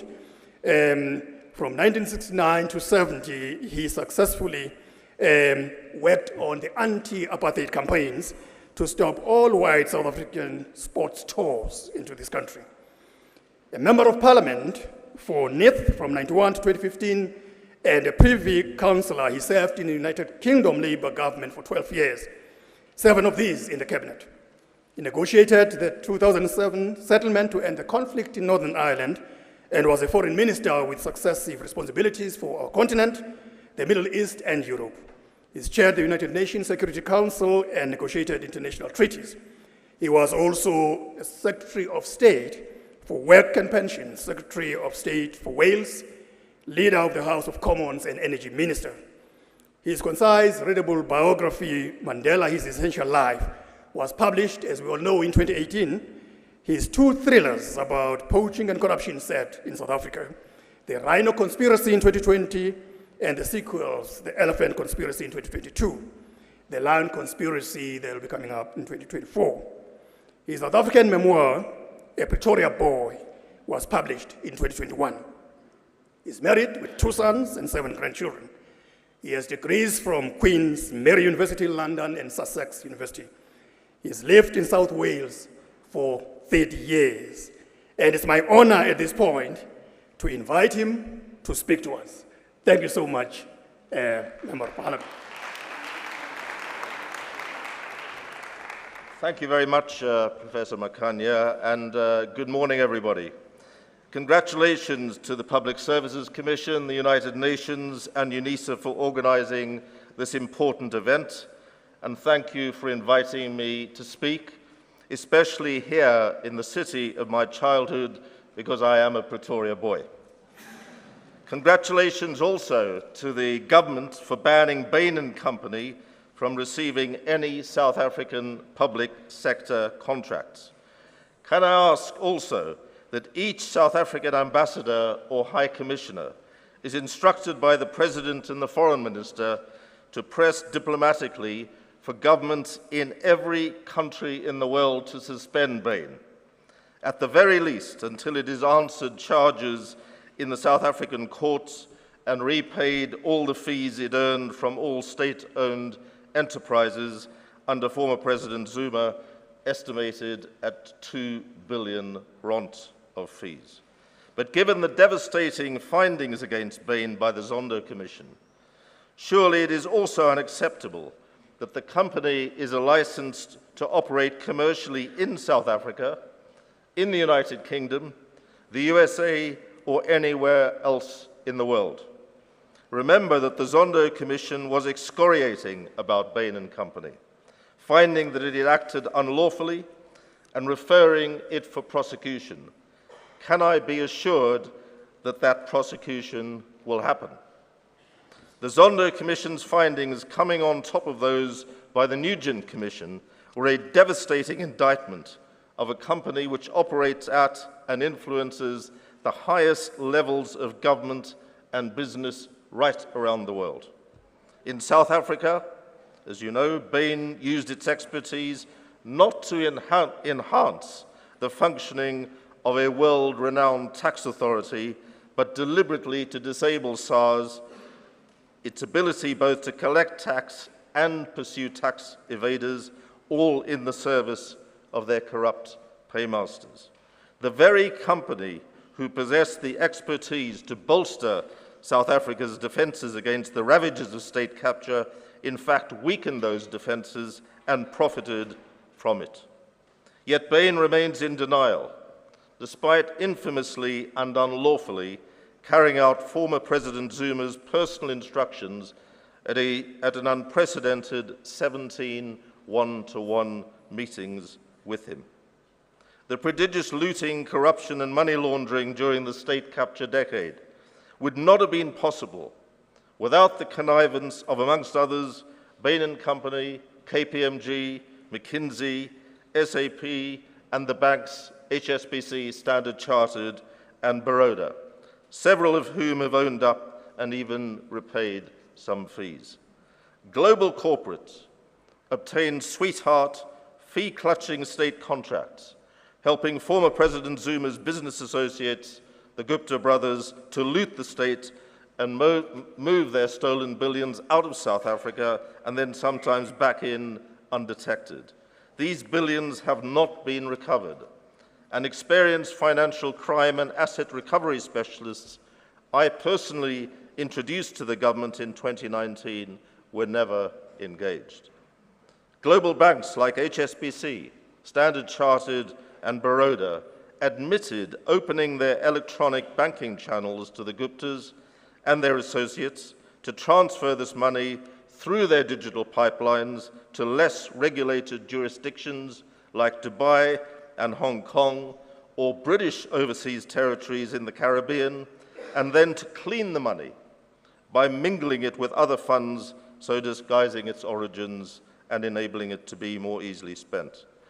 These banks should have spotted the suspicious activity much sooner or immediately, secretive transactions to obscure the ownership of accounts, unexplained payments to and from third parties with little or no apparent connection to the underlying transaction, the transfer of funds around shell companies which did not conduct trading and obscured the persons controlling them, and unexplained connections with and movements of monies between jurisdictions.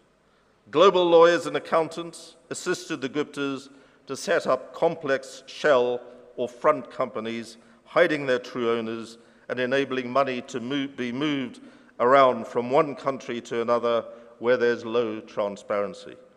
Dishonest audits left suspicious transactions hidden. Estate agents helped the Guptas to purchase properties with the looted and laundered money. Global brand names from KPMG to McKinsey, from HSBC to Standard Chartered, all profited while the Guptas hid and spent stolen funds that could otherwise have been destined for essential South African needs for hospitals, schools, job creation, or infrastructure investment, leaving the country's public finances near bankrupted, growth stalled, triggering a collapse in the country's GDP estimated at fully 1/5, decimating public services and leading to paralyzing daily electricity cuts and water supply contamination. Can I urge the South African government to press the US and UK governments, especially, to get all the complicit global corporates and global banks headquartered in the US and UK cities to open their books and reveal where the looted money went and helped to return it. Bain & Company, for example, are headquartered in Boston, the USA. London and UK overseas territories, from the Cayman Islands in the Caribbean to Gibraltar, are infamous money laundering hotspots. What is the UK Prime Minister Rishi Sunak doing to stop this? Nothing, as far as I can tell. Can I urge the South African government also to engage with the United Arab Emirates to get the authorities in Dubai to open all the books of the many companies operating there which money laundered the Guptas' looted funds? Can I urge the South African government to engage with the government of China to get the authorities in Hong Kong to open all the books of the many companies operating there, which money laundered the Gupta's looted funds? Can I urge the South African government to engage with the government of India to get the authorities in Delhi to arrest the Guptas and seize their assets in the country to return the looted funds? Why has the Indian government not acted over the Bank of Baroda's serious complicity in money laundering for the Guptas, because the Indian state part owns Baroda Bank? Can I urge the South African government to engage with the government of Uzbekistan to get the authorities there to arrest the Guptas and seize their assets in the country and return what looted funds are there? Governments from Pretoria to Washington, D.C., from London to Delhi, from Brussels to Beijing, must also do much more to properly regulate lawyers, bankers, real estate agents, accountants, and other financial service providers aiding money laundering, enforce laws against foreign corruption, and enhance transparency. Many of these are based in the financial centers of the global north. Money laundering is causing a staggering $1.6 trillion in global losses annually, with more than $7 trillion in private wealth held in secretive offshore accounts, the equivalent of 10% of a tenth of global gross domestic product. With corrupt leaders looting public funds for personal gain and thrusting their people deeper into poverty, South Africa and many other African countries bear the brunt of this abuse. Global Financial Integrity, the NGO, estimates that developing countries lose more than 10 times in illicit financial outflows due to corruption than they receive in foreign aid. The real figure probably much higher. More flows out of the developing world into Western accounts than the other way around.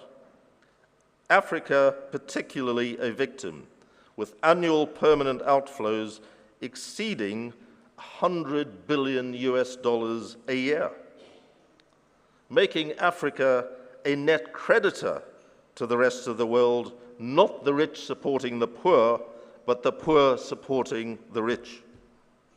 Can I therefore urge the South African government to take a lead in establishing an international anti-corruption court?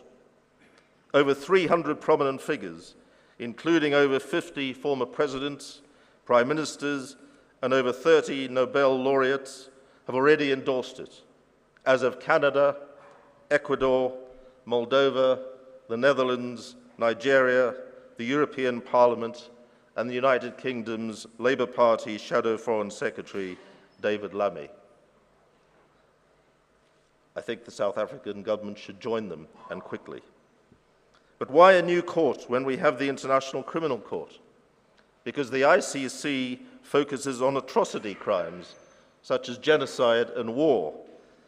It cannot prosecute individuals for corruption. The core crimes in the new International Anti-Corruption Court's jurisdiction would not require time-consuming fresh examination, because the United Nations Convention Against Corruption, which we commemorate today, already obliges its 190 signatory countries to criminalize bribery, embezzlement, money laundering, and obstruction of justice.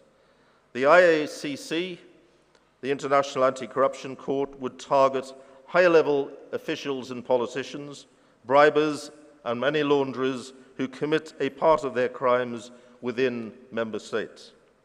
Entrenched kleptocracies, like Russia or Zimbabwe, for example, may resist joining the new court, but kleptocrats frequently conceal their illicit assets abroad in countries like the UK, Europe, the USA, and many others. If those states join the IACC along with South Africa, that would enable the court to freeze and recover stolen assets even where they evade arrest by staying in their home countries or depositing their illicit gains in safe havens. Moreover, if they travel to an ACC member state or a country with an extradition treaty, they face the risk of arrest, trial, and imprisonment. Now, some in the Global South have suggested that such an IACC would be a creature of the West, claiming that the International Criminal Court has focused upon prosecuting developing country leaders more than Western leaders. They cite other international organizations, multilateral bodies like the United Nations Security Council, the World Bank, the International Monetary Fund, and the World Trade Organization, which do not represent properly the countries of the Global South. But representatives of the Global South were at the new institute in Hamburg in late August 2023, just a few months ago, when Integrity International, Initiatives International, an NGO of which South African Judge Richard Goldstone is a vice chair, organized the first in-person expert group to begin drafting an IACC treaty. Participants included a justice from Trinidad and Tobago, an international prosecutor from Nigeria, 2 anti-corruption compliance lawyers from Brazil, an international court registrar from Cameroon, a victims representation lawyer from Bangladesh, and a legal scholar from Mexico, as well as experts from the US, Canada, Australia, and New Zealand. Discussions focused on drawing lessons from the experiences of the International Criminal Court and other international and hybrid tribunals. They emphasized the critical need for extensive involvement of Global South stakeholders in the drafting process, alongside experts from the Global North, to ensure the new court's full effectiveness. Corruption, of course, is not confined to the Global South, not confined to countries like South Africa. It's a global and transnational issue. That's precisely why an international institution like the International Anti-Corruption Court is imperative.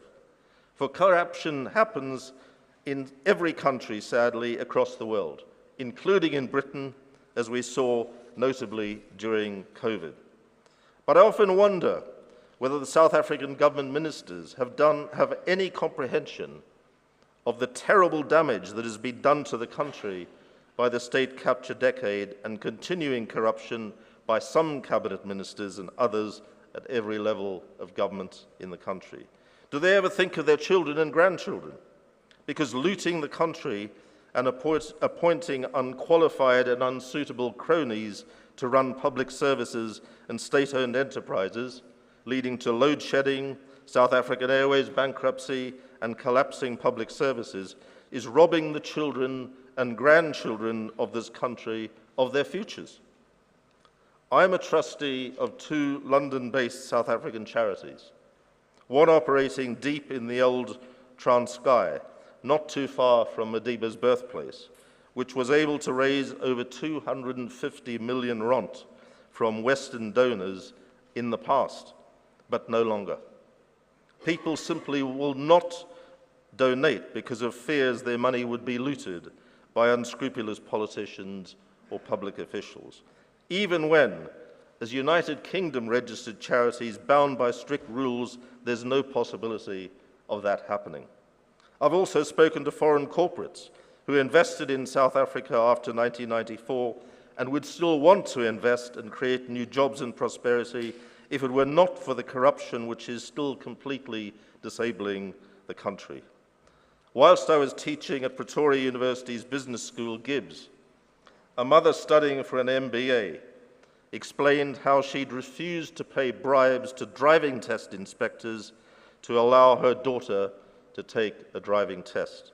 Her daughter had to visit 5 test centers in Gauteng, beginning with Randburg, before she could finally find an honest test inspector, having uncovered a troubling dual system, one for those willing to pay bribes and another for those seeking an honest driving license.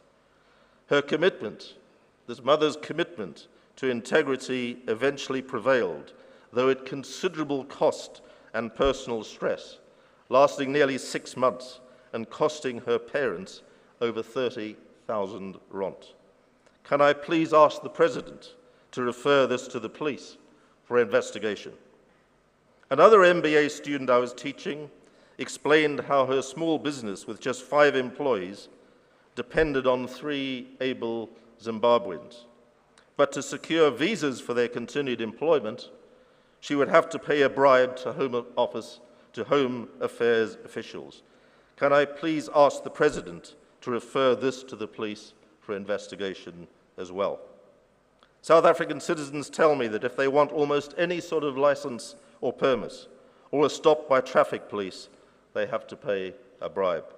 It's like a cancer infecting every part of a human body, which deters tourists and investors and will turn the country into a failed state if it is not eradicated. Similarly, attacks on the Constitution and vicious intimidation of brave independent journalists by leading politicians in the ANC and the EFF do irreparable damage to the country's reputation. So do mafia state practices such as sabotage at Eskom and Transnet, assassinations of whistleblowers, contract killings by trained assassins, organized crime in the public and private sectors, extensive procurement corruption, disruption of transport, insurrectionary outbreaks, brazen theft of metals, and illegal mining. But it takes 2 to tango. South African and global businesses have been culpable too. It's no exaggeration to say that business slept through the state capture years. And the story continues to this day, with ministers and councillors still wanting backhanders to dispense contracts to companies eager for the work and willing to pay. It's high time the business community owned up and ostracized anybody still playing this game. Because if that happened, corrupt politicians and officials would have their looting massively curbed, if not halted. Most business people moan to me about the slow pace of the government's anti-corruption reforms. Yet implementation of the Zondo's Commission's 2022 report doesn't only fall to the President and the law enforcement agencies. Consultants, auditors, accountants and lawyers should refuse to sanctify any wrongdoing in either state-owned enterprises or government. And as Cynthia said, attacks on brave anti-corruption whistleblowers like Athol Williams, who exposed Bain, need to be encouraged and protected, not hounded, penalized, and shunned by South African business as he has so shamefully been, forced to leave the country, the place of his birth, to feel safe and find a job in England. Business Leadership South Africa, Business Unity South Africa, the Johannesburg Stock Exchange, South African Institute of Chartered Accountants, other business institutes, educational bodies, chambers, business and trade bodies need to be proactive on this agenda. All of this to ensure that South Africa's business reputation, which was once consistently ranked in the world's top 5, is restored. Otherwise, vital international investor confidence, so high under the Mandela and Mbeki governments, will not be restored. Foreign direct investment is critical to the country's future economic success, growth and prosperity, as well as to eradicating poverty and unemployment. And just as state capture was not all down to dodgy politicians, South Africa will not emerge from its morass of corruption, dysfunctional public services, cronyism, crime, poverty, low to negative economic growth, and high unemployment unless everybody stands up to be counted and demands never again. Yet Chief Justice Raymond Zondo has expressed his frustration at the failure of the government to implement some of his most important recommendations in the Commission of Inquiry into State Capture, pointing out that of the 10 recommendations he made to stop procurement corruption, only 4 have been included in the new draft public procurement bill. He added damningly, and I quote, "If another group of people were to do exactly what the Guptas did to pursue state capture, Parliament would still not be able to stop it, and that is simply because I've seen that nothing has changed. End of quote.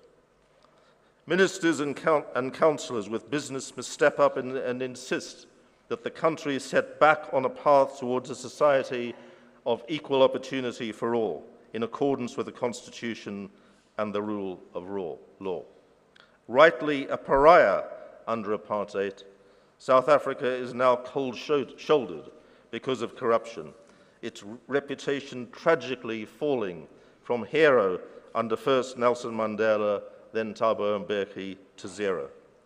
Tragically, many thousands of freedom struggle activists have been betrayed by the politicians who've looted and brought the country nearly to its knees. Similarly betrayed have been the heroes of the liberation struggle, such as Nelson Mandela, Oliver Tambo, Walter Sisulu, Ahmed Kathrada, Lillian Ngoyi, Robert Sobukwe, Chris Hani, Steve Biko, Albertina Sisulu, Ruth First, Helen Joseph, Joe Slovo, Ronnie Cashules, these and many others who were killed, banned, house arrested, or served harsh jail sentences. It's time, my friends, to reclaim their mission, to rescue and resurrect this special country of yours before it is too late. Thank you very much.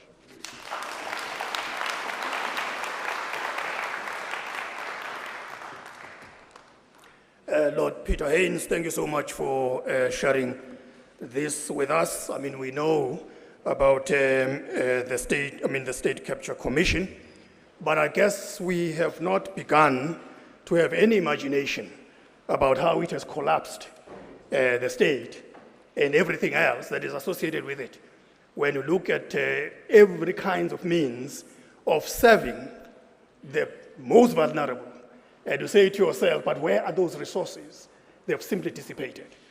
But from what you are sharing with us, it becomes very clear that unless there was collusion between what was going on in South Africa and those who have power elsewhere in the global north, it will not have succeeded. So those are kinds of dynamics which we need to consistently keep at the back of our minds.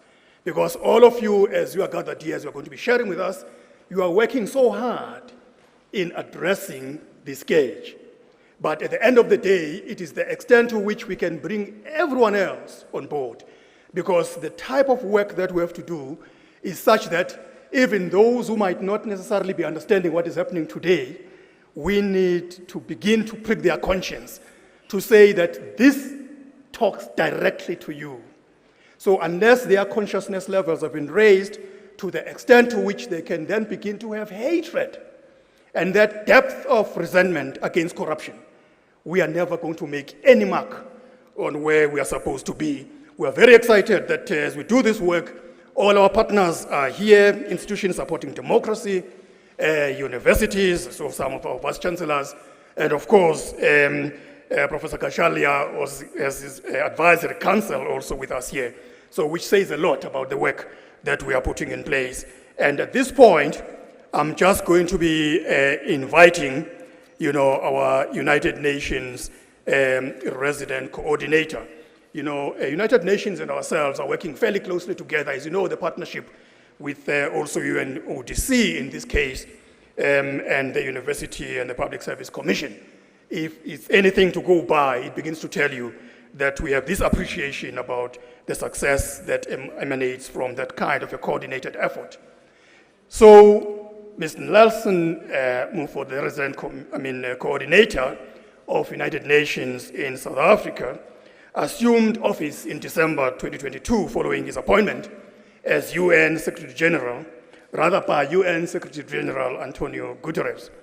Before this role, he, as we know, being a Cameroonian national, he served as the Chief of Staff, Head of Office, and Principal Strategic Advisor to the UN Deputy Secretary General, Amina Mohamed, in the Executive Office of the Secretary General since February 2017.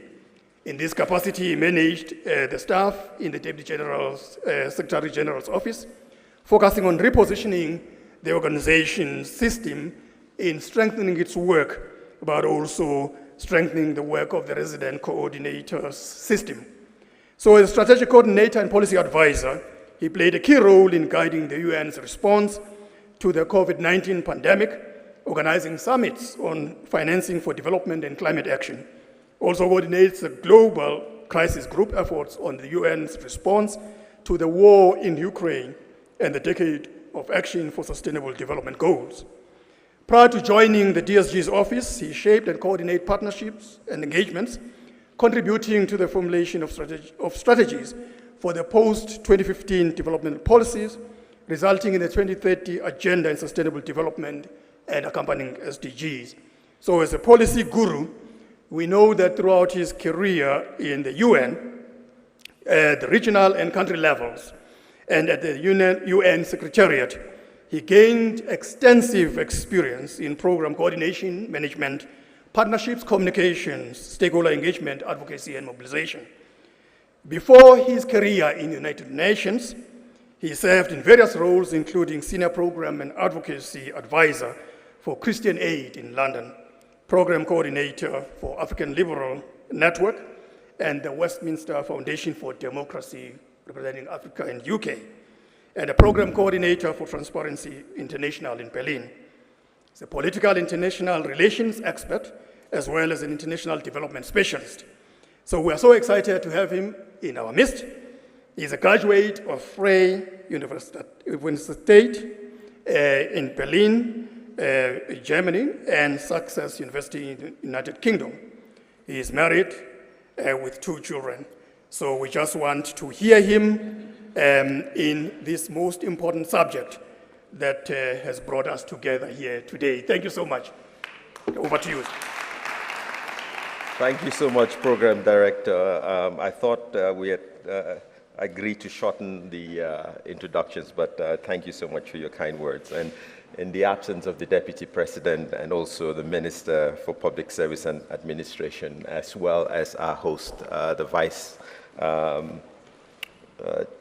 Chancellor, let me just also acknowledge them and say thank you for giving us the opportunity as the United Nations system to be here today speaking on something that is so consequential. Of course, I'm also very grateful for the work that the Public Service Commission, as well as the National Anti-Corruption Advisory Council, is advancing. And we're here really to commemorate 20 years of the United Nations Convention Against Corruption, which is really the first and only legally binding anti-corruption instrument with, I would say, universal adherence. Over 190 countries currently parties to this convention. And on this day, it is important, as we've heard already, to highlight the crucial link between anti-corruption efforts and the quest to eradicate poverty, address inequalities, advance sustainable development, and bring about social cohesion, peace, and security. Transparency and accountability and the fight against corruption must therefore underpin all efforts that we're advancing collectively to address the challenges we're facing and also deliver for people and planet. These are essential elements that would help us to be able to realize the objectives that are contained in the 2030 Agenda for Sustainable Development and the National Development Plan of South Africa. It is important, as we've heard already, and I would like to re-emphasize that, to plug the leaks, to curb wastage, to improve the investment climate, and also to improve inadequate service delivery whilst ensuring affordable, accessible energy, which are part of the challenges the country is currently facing. We've just heard, actually, that over the past 2 decades, international cooperation has helped us in making some progress, but not enough progress has been made. And we heard that also in what the Deputy President indicated. Despite the strides that we're taking, corruption still persists. And as Madiba has been quoted a number of times already today, let me also quote him when he said, "Our hope for the future depends also on our resolution as a nation in dealing with the scourge of corruption. Success will require an acceptance that in many respects we are a sick society." And this is true not only in South Africa, across the African continent, but also across the world, where we equally see a lack of effective preventive strategies and policies which continue to weaken the legitimacy of the state, public institutions, and certainly perpetuate corruption as an accepted norm. Some UN data also indicates that between 2015 and 2021, 20% of people worldwide who access a public service reported having paid a bribe. Lower income countries certainly bear the burden of corruption more than other countries, and even in South Africa being amongst the upper middle income countries in the world, this is very prevalent as well. And bribery in some countries go as high as 37.6%, and this is in low income countries. And in the higher income countries, 7.2%. But then these figures shouldn't skew our understanding of the challenge we're facing, as we just heard, because there's a supply and demand side to corruption as well. And without this collusion, then we would not be in the situation we currently are in. Ladies and gentlemen, though, permit me to commend the efforts, as we've heard, of the government of South Africa for the dedicated efforts and inroads being made despite the challenges and the headwinds being faced. The government has taken several crucial steps in this journey. Much more needs to be done, if not now, when, and if not by us, who, as we heard earlier. The findings of the commission, the Zondo Commission, as we heard, shone a spotlight on the financial losses incurred through corruption. And a lot of work still has to be done to recover assets and also to turn the curve to ensure that the opportunity cost of these losses, which are substantial, does not perpetuate. Not only does corruption diminish the capacity of governments to lift people out of poverty and achieve the sustainable development goals, it impacts things like the quality of education, healthcare, and other basic services. It fosters despondency and certainly also deep mistrust in public institutions.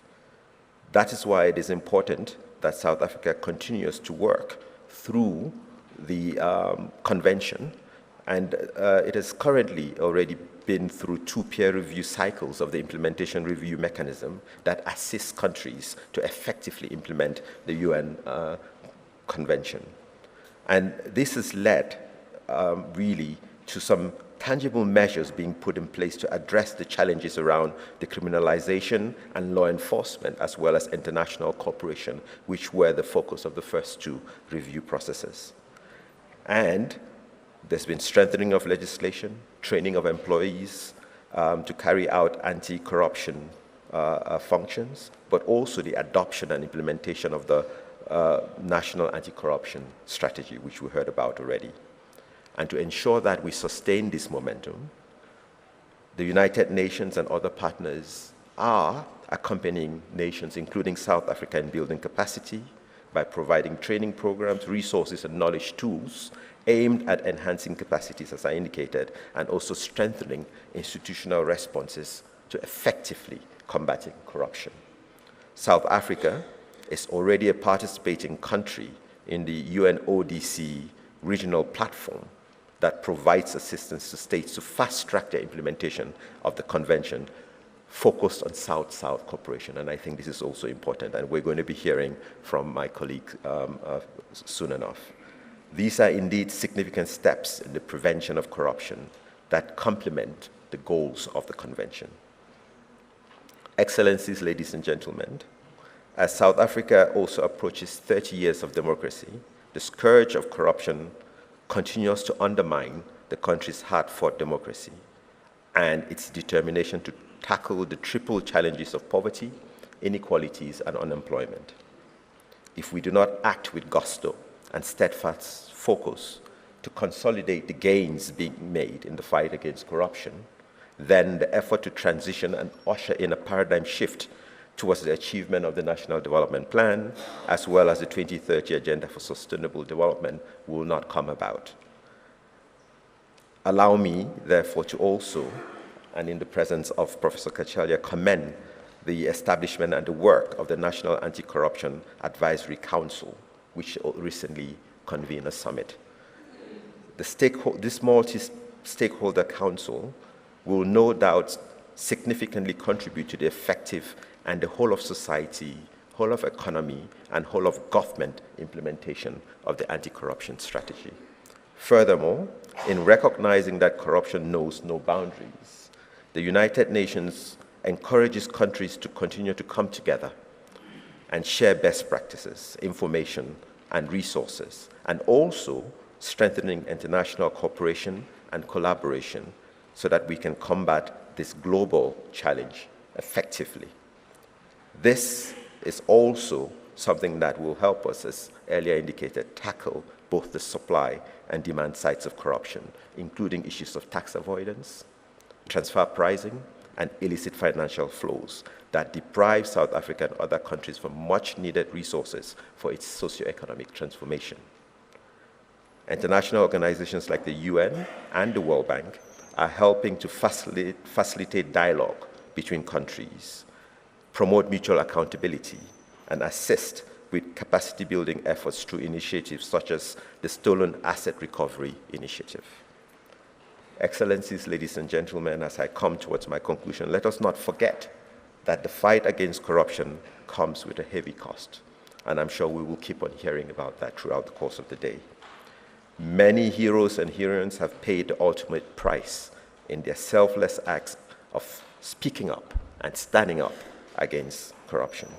Whistleblowers, as we also heard earlier, deserve special recognition and appreciation, and mostly protection, not rejection or reprisal.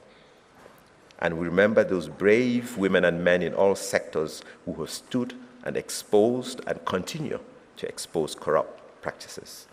This is a crucial link that we cannot ignore, especially since we're working towards ensuring that corruption stops having an impact, a negative impact on economic growth. It dries up costs.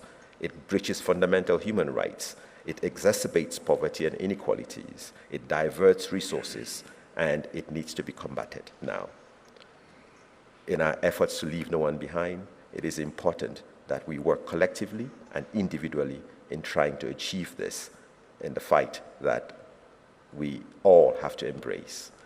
And as delegations prepare for the upcoming 10th conference of the state parties on the convention, the United Nations in South Africa and globally stands ready to accompany and reinforce the efforts that are being approached to root out corruption by working collectively across government with civil society and the private sector so that we can all take a collective stand against this complex socio-political and geopolitical economic scourge. We have no choice, and we must bend the curve. We must act now, and we must act inclusively. Otherwise, the prosperous future we're trying to work towards will be elusive. I thank you for your attention, and I thank you for your commitment.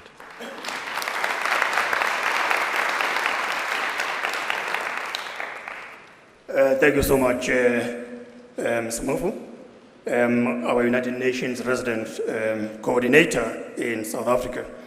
We appreciate what you've shared with us. At this point, just to ensure that we can digest what we've just heard, we are now going to be playing the video of the United Nations South Africa before we can move on to the next item. So if you can do us that favor, we'll really appreciate that. Thank you so much. As we commemorate the International Anti-Corruption Day, let's take note that transparency, accountability, and the fight against corruption must underpin our collective efforts to deliver for people and planet.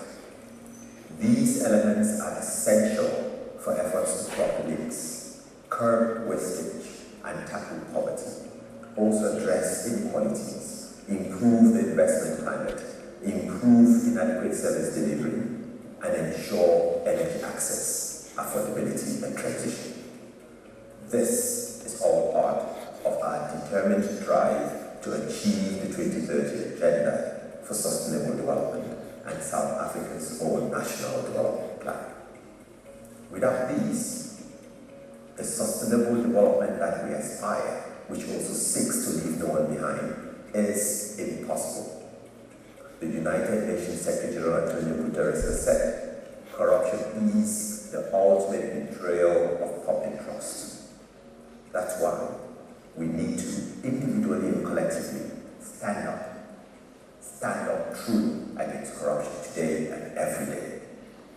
United Nations in South Africa is therefore working with the government and all segments of society to improve governance and the capacity of the state to deliver for its people at all levels. All must play their part in this whole of society and whole of economy effort. We are and must all be change agents to bring about zero tolerance for corruption in all sectors of society. Only in this way will South Africa become a prosperous state that leaves no one behind and champions integrity, accountability, and transparency, as well as selflessness over greed, inequality, and poverty. A state, as I said earlier, that leaves no one behind. In 2003, the world came together to adopt a landmark agreement, the United Nations Convention Against Corruption. For 2 decades, this convention has stood as a resonant global commitment to fight corruption and as a highly effective platform to carry out our fight. The convention has united the world around a common vision for integrity, transparency, and accountability.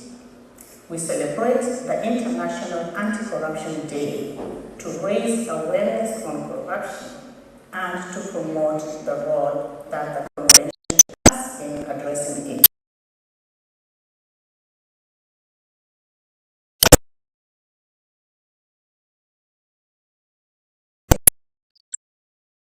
Are more important than ever. Therefore, this day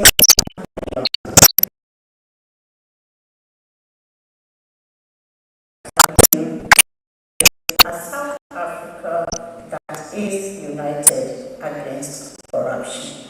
Transparency, accountability, and anti-corruption are key to achieving all the Sustainable Development Goals, SDGs, and the National Development Plan.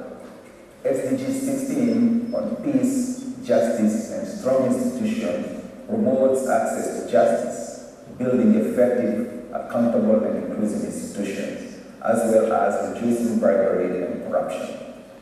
Building a capable, developmental, and ethical state is one government priority during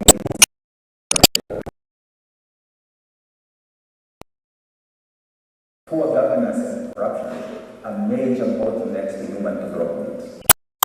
Therefore, we must fight to eliminate it.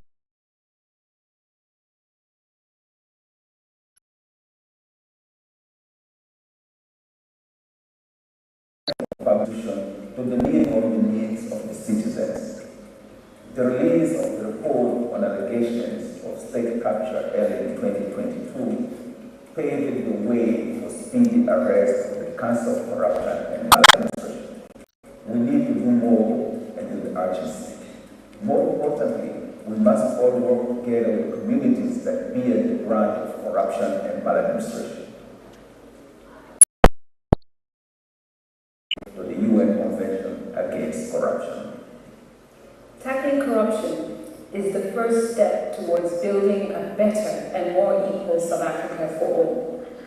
And one way of working together to address corruption is to ensure the strengthening of governance institutions at all levels, in line with the vision of United Nations Sustainable Development Goals, which stresses the provision of justice to all and building of effective, accountable, and inclusive institutions.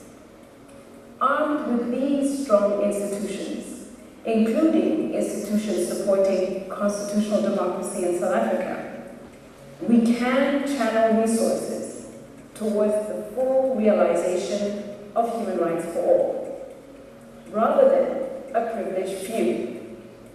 Ultimately, as we work towards the progressive realization of basic economic, social, and cultural rights, whilst upholding the core human rights principles of accountability, non-discrimination, and meaningful participation will be able to transform South Africa into a just, more equal society in which everyone can live with equal wealth and dignity.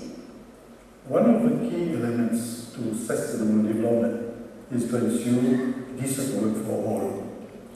Youth employment, social protection, gender equality, labor migration, and the advancement of labor standards are key in this regard. Corruption can negatively impact these processes and employees in all sectors. For instance, nepotism in hiring process and bribery at the client interface are common, yet avoidable risks. By promoting social dialogue, due diligence, and performance management, as well as ethical standards in all working places, we can prevent and fight corruption and contribute to the achievement of SDG 8 on ensuring decent work and economic growth. The United Nations family in South Africa is truly honored to celebrate the International Anti-Corruption Day with the people and government of South Africa. We encourage you all to join the celebration. Raise your individual and collective forces against corruption today and every day. We thank you.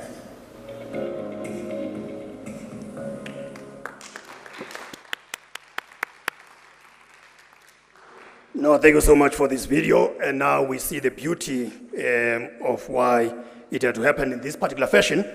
And at this point, I'm just going to be inviting Professor Kashalia, and you'll understand why he follows immediately. He was appointed by the president to chair NACAC, that is our National Advisory Council, on anti-corruption that was in 2022. So they are hard at work at this point in time, going from province to province to begin doing this type of work. Now he's going to be sharing that with us. And as I said, members of his council are with us here. Thank you so much.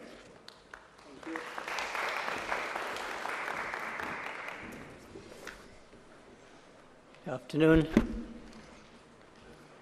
Goeiemorgen. Molweni. Sanbanani. I'm going to focus on the challenges concerning the implementation of the National Anti-Corruption Strategy. I hope that will be of interest. Let me attend to some protocol matters. Professor Fikeni, thank you very much, and all the commissioners who are present, ambassadors, development partners, the High Commission of Singapore, the UNICEF Vice Chancellor, heads of law enforcement agencies, representatives of civil society, and the whistleblower community.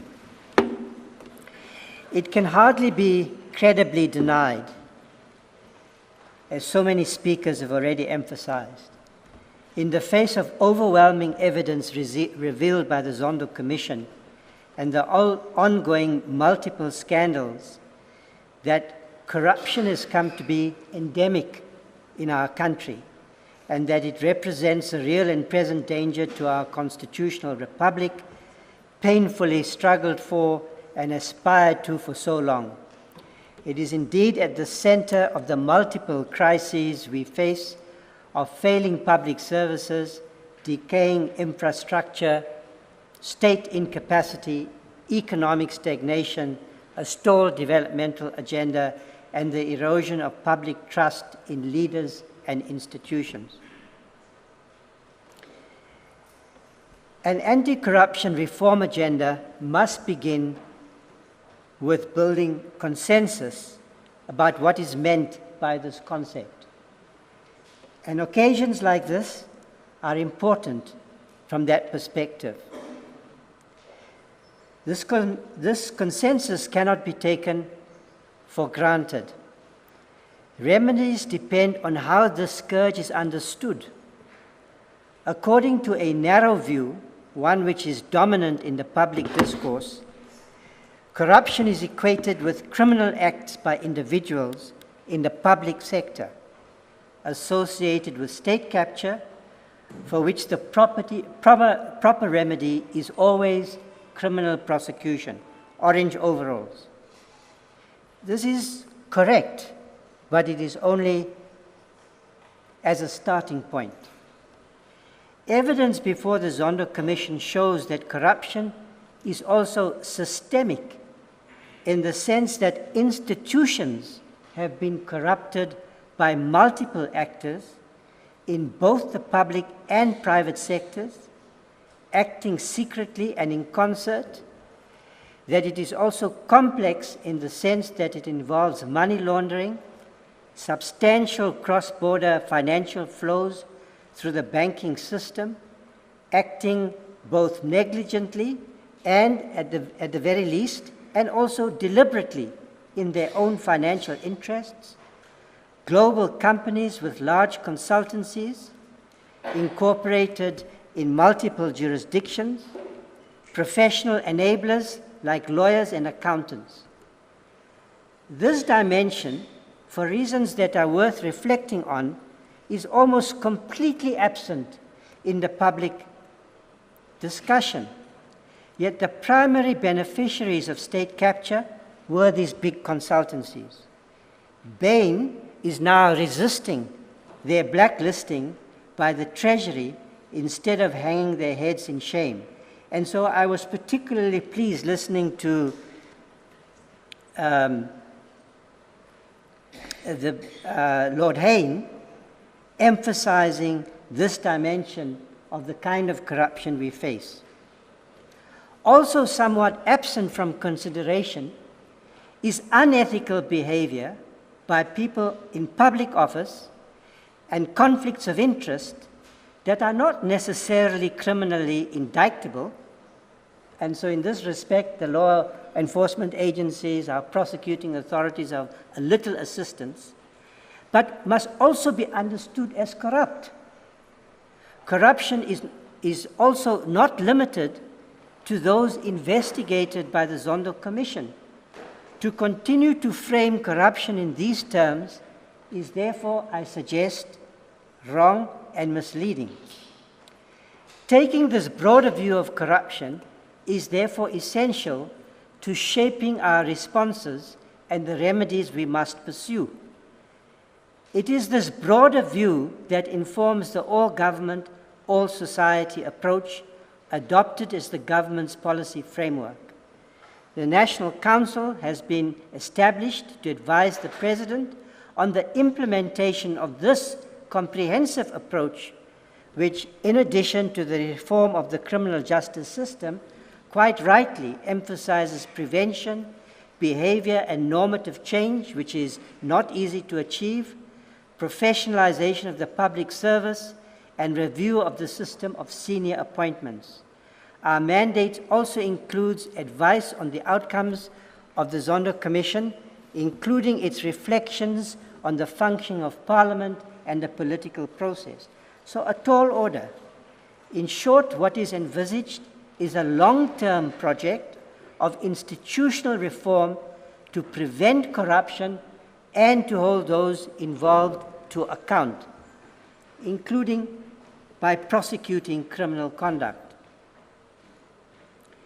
This reform agenda should be positioned as a core and fundamental component of our country's efforts at defense and renewal of our constitutional democracy and the recentering of our country's developmental aspirations in a global order which itself is in transition. The international evidence concerning the success of such reform initiatives is mixed, but incremental progress through a combination of proactive and accountability-enhancing actions through the criminal justice system, department by department, local government by local government, SOE by SOE, hospital by hospital is possible. Prioritization of action steps is going to be crucial. The evidence before the Zondo Commission shows emphatically that procurement has become the main vehicle of corruption, of corrupt enrichment, and the wastage of public resources in our country. Corruption is not the same everywhere in the world, so the remedies can't be the same. Therefore, the implementation in our country of procurement reform, as emphasized by the Zondo Commission, must be prioritized. Second, improper appointments driven by various forms of political patronage is eroding the capacities of the public service to provide public goods and services effectively. Professionalization of the public service must therefore be a priority, and we look forward in this regard to working collaboratively with Professor Fikeni and the Public Service Commission. And we must establish non-negotiable public ethical standards of service and accountability. It is hardly ever the case, just think about it, 3 decades after our democratic transition, that any minister, as far as I'm aware, has been required to resign for abuse of power. There is therefore a huge gap between rhetoric and reality. Political parties, as essential actors in the political process, have to contribute by ensuring, as we face a new election, that their candidates are unimpeachable, that the people who are appointed to positions in the executive are not tainted, and where they are, that action is taken. And that, unfortunately, is manifestly not the position at present. Political parties, including all aspirant participants and new entrants in the political process, have an obligation to ensure that all their funding is transparent and that they are not captured by their private funders and criminal syndicates. This is essential if we are to deal with the forms of capture that were not fully investigated by the Zondo Commission, but are as damaging to the functioning of our democratic institutions. So what are some of the risk factors we have to confront as we think about how to implement a comprehensive reform agenda effectively? First, we have to confront the trust and accountability deficit that I've already made some reference to. Public involvement and support for the anti-corruption reform agenda is a critical success factor. It's one of the pillars of our national anti-corruption strategy. But this will be very difficult to achieve in an environment of pervasive impunity, which leads to cynicism and despondency. It is my firm impression since my appointment by the President to chair this Council, and I can tell you that I'm very proud to lead this Council. It is made up of people of integrity and commitment. It is my firm conviction that while there might be a public appreciation that the Council members are well-intentioned, and that this initiative, this appointment of the Council, is well-intentioned, that there is also a justified skepticism that it can succeed in this this environment of entrenched impunity in the political process. While the National Prosecuting Authority and the investigative bodies, and I'm happy that they're here, we've had very meaningful engagements over the last few months, are rebuilding after the corrosive impact of state capture over the last 10 years, and results understandably will be uneven. We're going to win some, we're going to lose some. That has been the experience over the last few months. The overall trajectory has to be positive if we are to build public confidence that we mean what we say and that we are on track. We collectively, and particularly our political leaders, must be taking visible and decisive action. We collectively have the responsibility to create the environment in which a long-term strategy, a long-term program of anti-corruption reform can succeed.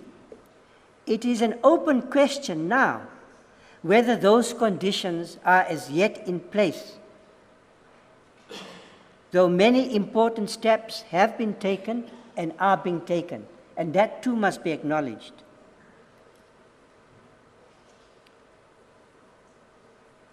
institutional reform, such as is contemplated in the strategy we have been asked to advise the President on, the implementation of, also requires a political consensus and commitment across party political lines. The risk is at least twofold: that sources of resistance from vested interests entrenched in the political process will seek to undermine and disrupt the reform agenda. And second, that electoral cycles, such as the one we are entering, can interrupt an agenda of long-term institutional reform. That's what anti-corruption is going to require, which our country has to pursue regardless of electoral cycles and electoral outcomes. A critical moment is therefore going to come when we issue our first report in February next year, before the election. And it's going to be important for all of you to defend those recommendations regardless of the outcome of the election, regardless of who the president is after the next election. And we have to ensure that the process of reform and renewal we have embarked upon is not interrupted by the outcomes of the next election. This is going to depend on a conscious and active citizenry and the resilience of the institutional ramparts of our constitutional democracy, at least those that are present in this forum today. So by way of conclusion, to stay on course, it will be crucial that critical voices in our society, voters, communities, the social partners, trade unions and business, the media, civil society, religious leaders and organizations, traditional leaders, and I had the privilege with our Deputy Chair to address the House of Traditional Leaders in Cape Town yesterday. It was a fantastic experience. Independent institutions like the Public Service Commission, the Auditor General, Chapter 9 institutions, the tax authorities, professional bodies, and committed public servants and political leaders at all levels of government and in Parliament, in local authorities throughout the country, play their part without fear to ensure that the anti-corruption agenda is consolidated and that our determined efforts on this journey are impactful. Forgive me if I have spoken somewhat too plainly, but our country faces an existential crisis in which the most basic questions about who we are as a people, what we hope for, and what we aspire to become are implicated here and now, in this venue, in this moment. So now is the time to speak truth to power. Nice-sounding rhetoric and platitudes expected on occasions like this will not do. It is easy publicly to condemn corruption as a cover for continuing to protect corrupt practices. Let's mean what we say. I'm reminded of these words spoken by James Baldwin some decades ago. Not everything we face can be faced, but nothing that we do face can be faced unless we do. This is the dark side of our natures and the failures of our experiment with self-government thus far. These are our failures. Let us work without hesitation and courage to correct them in order to vindicate the promise of a democratic and fair and just South Africa. I thank you all for your kind attention.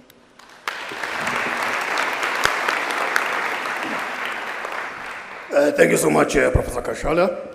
So as he takes his seat, I just want to invite our team to display the video of the Singapore's Corrupt Practices Investigation Bureau before we invite His Excellency the Ambassador to speak. Shall we?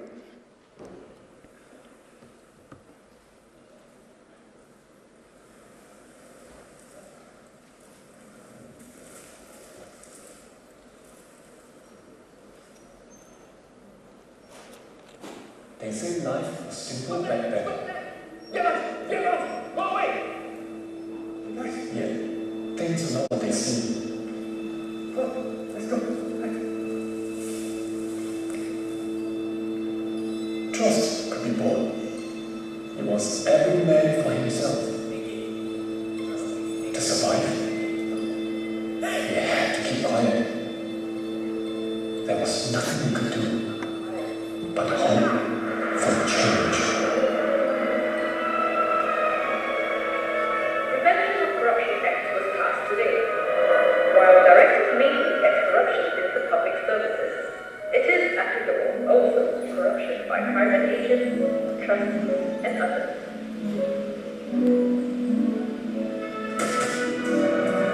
Times were tough, but we pushed on. There were small victories, but change took time.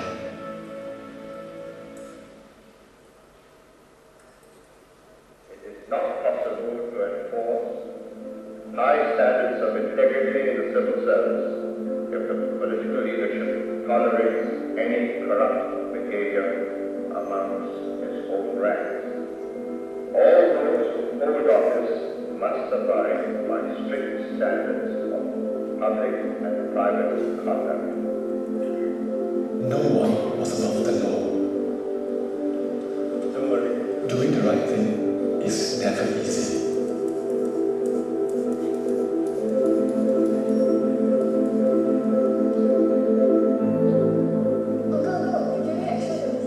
But we have to keep fighting. The Constitutional Amendment Bill also enables the Director of CEIP to deal direct with the President on complaints of corruption against the Minister should the Prime Minister withdraw his consent for CEIP to launch investigations. To look beyond falsehoods and stay true to what we believe in.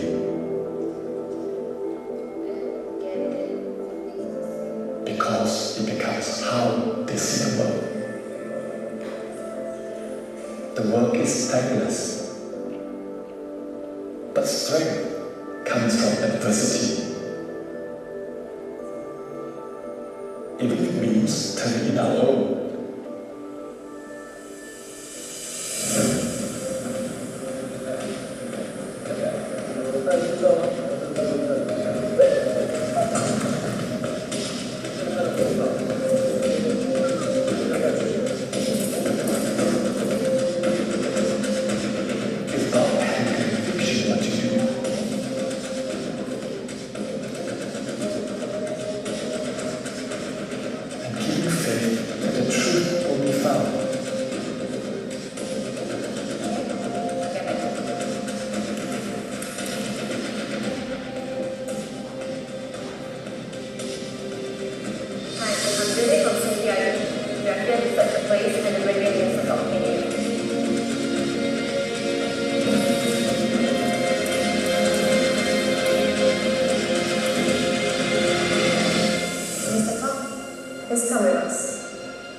Working hard to remove corruption in the past, taking nothing for granted.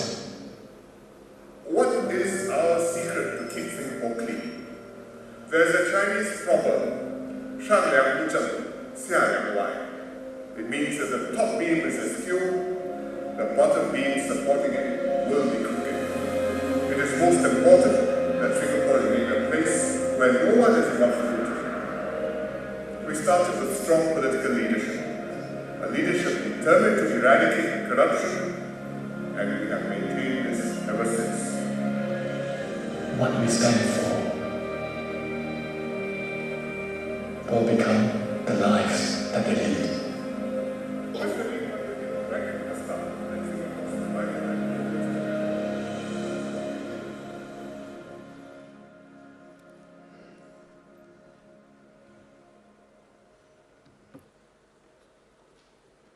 Thank you very much.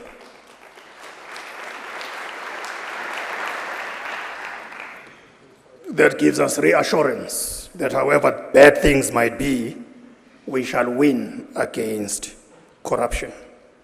So at this point, I'm going to be inviting our Excellency High Commissioner of Singapore to take the stand. I won't go into detail in terms of his curriculum vitae. It's safe to say that he's done an excellent job in various offices as a trained lawyer, having been appointed in various capacities, served in various countries in different capacities, and has done an excellent job. Hence, his appointment as an ambassador to our country at this point. So we just want to welcome you once again, and we want to hear you now, particularly after what we have seen about the Republic of Singapore. Thank you so much. Thank you so much, Professor Makaya. I wish what you said about me is what my bosses feel about me, but unfortunately that's not the case. There's always, as Professor Kalkalia said, there's always a gap between rhetoric and reality. But distinguished participants, good morning. I suppose we are very close. No, it's good afternoon now. It's past 12 o'clock. I'm so sorry to say that. But I am reminded when I saw that video to look at the title again, and zero tolerance approach in Singapore. That's what I'm supposed to be speaking about. But is there zero tolerance to corruption in Singapore? Professor John Kwa, a political scientist in the National University of Singapore, my alma mater, once wrote, that was in 2007, it was an article published in the United States. This is how he described the two juxtaposition of corruption in any country. And as we all know, no matter how much of a reputation, of a good reputation, any country has about its ability to control corruption, no country is in a position to say that they have completely eradicated corruption. And that goes the same for Singapore as well. But this is what Professor Kwa wrote. Corruption is a way of life in a country when it is rampant, occurs at all levels, and is the norm rather than the exception. Now, in contrast, corruption is a fact of life in a country when cases of corruption are an exception rather than the rule. I was thinking about this. In fact, both descriptions apply perfectly to Singapore at different times of our history. And indeed, bringing corruption under control in Singapore has been a long and difficult journey. Corruption was, of course, quite rampant in colonial Singapore. The root cause, I dare say, would not be altogether unfamiliar to all of us in this hall. They included low economic growth, runaway inflation, and low salaries in the public sector, inefficient and opaque regulatory and procurement framework, the eponymous red tape in areas like housing and land development, permits and licensing for businesses, taxation, etc., and ineffective policing, i.e., low probability of detection and punishment. Now combined, all these conditions created ample incentives and opportunities for corruption to occur, taking many forms such as nepotism, bribery, extortion, and blackmail. Corruption was perceived in Singapore at that point as a low-risk, high-reward activity. It was not surprising, therefore, that it became endemic, a way of life. Now, corrupt acts were made an offense in Singapore under the Penal Code as far back as 1871, more than 150 years ago. However, the measures taken by the colonial administration to curb corruption over the next 88 years had been incremental and largely inadequate and ineffective. Now, the real turning point in Singapore's fight with corruption came when the People's Action Party, under the leadership of Mr. Lee Kuan Yew, took over the government of Singapore in June 1959. Now, Singapore had then acquired the status of fully self-governing state and no longer a crown colony. Now, from the outset, Prime Minister Lee and his government strove to bring rampant corruption in Singapore under control It would have been very difficult otherwise for a young nation state to tackle pressing issues of the day like poverty, unemployment, housing shortage, poor public health, and a stagnant economy. Famously, when the People's Action Party government ministers took their oath of office for the first time, they wore white shirts and white trousers, the so-called men in white, to signal their determination and their pledge to establish a clean and incorruptible government, and successive PAP governments have since continued to uphold this value. Prime Minister Lee was also determined not to follow the tentative approach of the colonial administration in tackling the evil of corruption. Instead, he seized the proverbial bull by the horns. So, ladies and gentlemen, in summary, Singapore's national anti-corruption framework comprises 4 main elements. First, strong laws against corruption, a no-brainer. Second, effective and impartial enforcement of those laws led by an independent anti-corruption agency, namely the Corrupt Practices Investigation Bureau, CPIB, the video of which you have just seen. Third, a professional public service with the right values and a strong ethos towards public service. And finally, fourth, a vigilant public ready to come forward with information on any suspected wrongdoing. Most importantly, ladies and gentlemen, this framework must be supported and sustained by a strong and unwavering political will to eradicate corruption. Permit me to elaborate a little more on 2 of these elements, the strong laws and the CPIB. Now, the centerpiece of the anti-corruption legislation in Singapore is the Prevention of Corruption Act. It was enacted in 1960, just 1 year after the PAP took over government in 1959. And that law superseded the Prevention of Corruption Ordinance enacted by the colonial administration in 1937. Now, the act was much more muscular than the ordinance in terms of the powers of investigation, search, and seizure, as well as the penalties that were imposed on corruption to serve as a deterrence for similar acts for the future. Now, the Prevention of Corruption Act is reviewed also periodically to ensure its relevance and effectiveness and to respond to emerging challenges which were not foreseen earlier. The last review, in fact, was concluded just last year, in 2022. The latest version of this act gives extraterritorial effect to its provisions for Singapore citizens, which means a Singapore citizen who commits an act that constitutes an offense under the PCA overseas, he or she can be prosecuted under the act as if the offense had been committed in Singapore.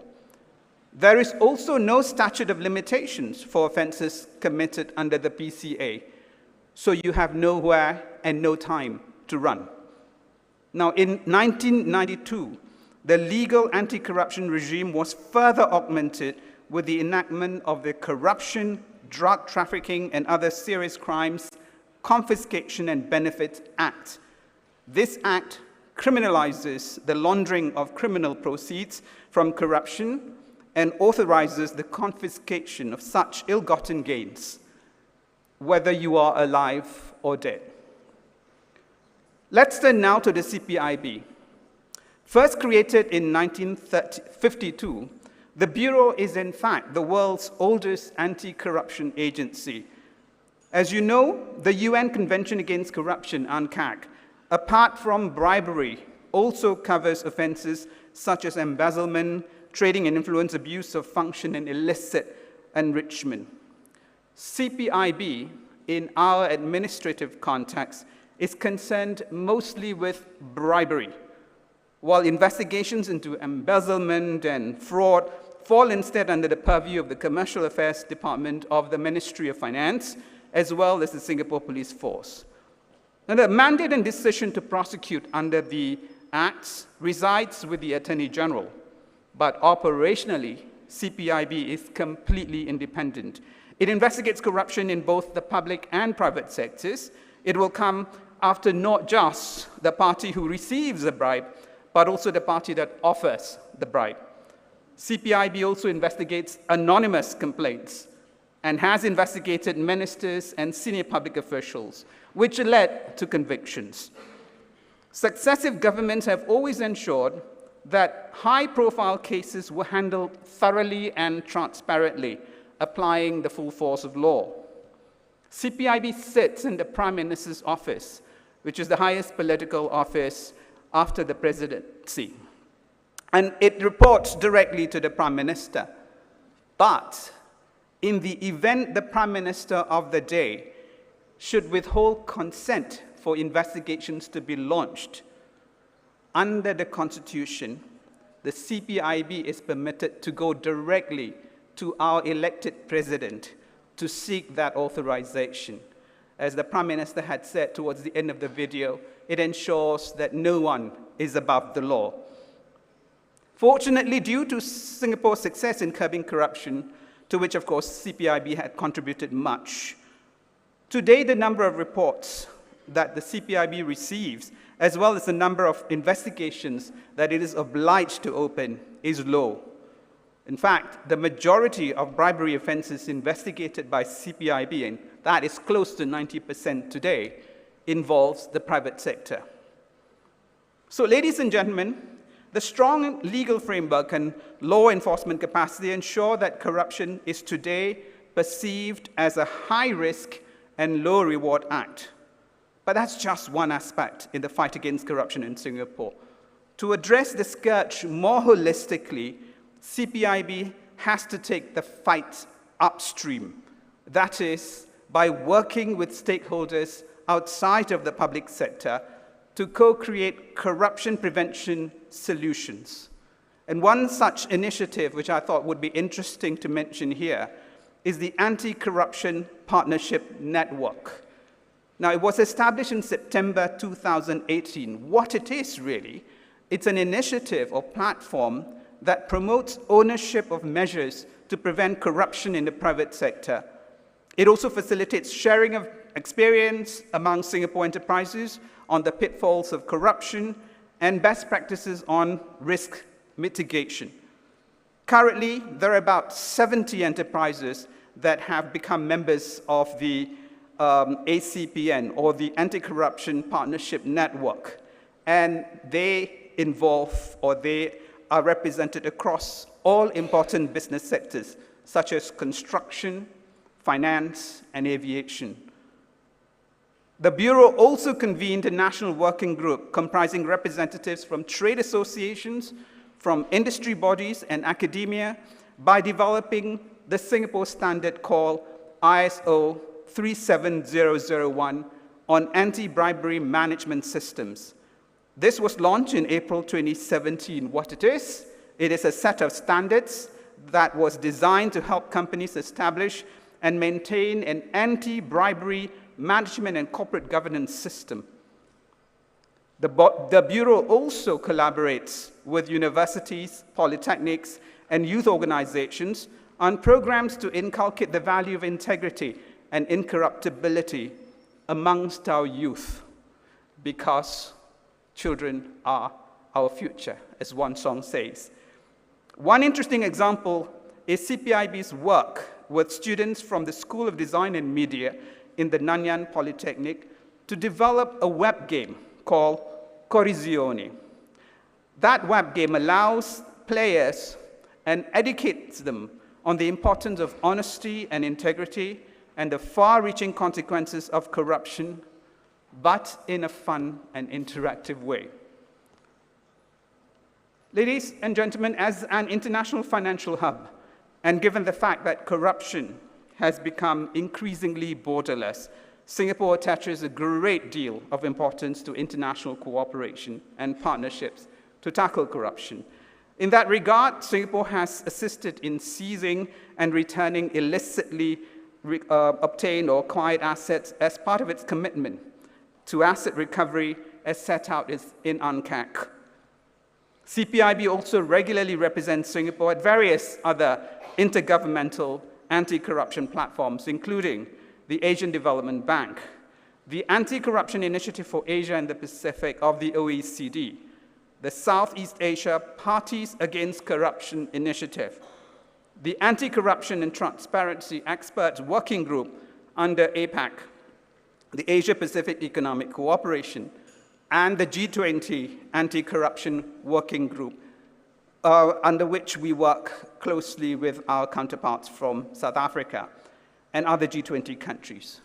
Now, CPIB is also a founding member of the International Anti-Corruption Coordination Center that was launched in July 2017 to improve fast-time intelligence sharing and assist countries in tackling allegations of grand corruption. CPIB has supported the center's operations by sharing intelligence on such offenses. Distinguished participants, in the final analysis, the fight against corruption must be a collective one. Singapore is ready to work with global partners, and in this regard, the Bureau has hosted hundreds of foreign delegates from different parts of the world interested to get more insights into Singapore's experience in bringing corruption under control. Before ending my remarks, let me take this opportunity to thank the Public Service Commission and our host, the University of South Africa, for inviting Singapore to be part of this year's observance of the International Anti-Corruption Day, and of course to share our experience in combating corruption. I will end by citing an excerpt of a speech made by Mr. Lee Kuan Yew in 1979, which I think provides a very clear explanation as to why dealing with corruption was such a high priority for him and his government way back in 1959 when Singapore achieved self-governance. Quote, "Only when we uphold the integrity of the administration can the economy work in a way which enables Singaporeans to clearly see the nexus between hard work and high rewards. And only then will people, foreigners and Singaporeans, invest in Singapore. Only then will Singaporeans work to improve themselves and their children through better education and further training, instead of hoping for windfalls through powerful friends and relatives or greasing contacts in the right places." Unquote. Thank you for listening. I hope it has been useful.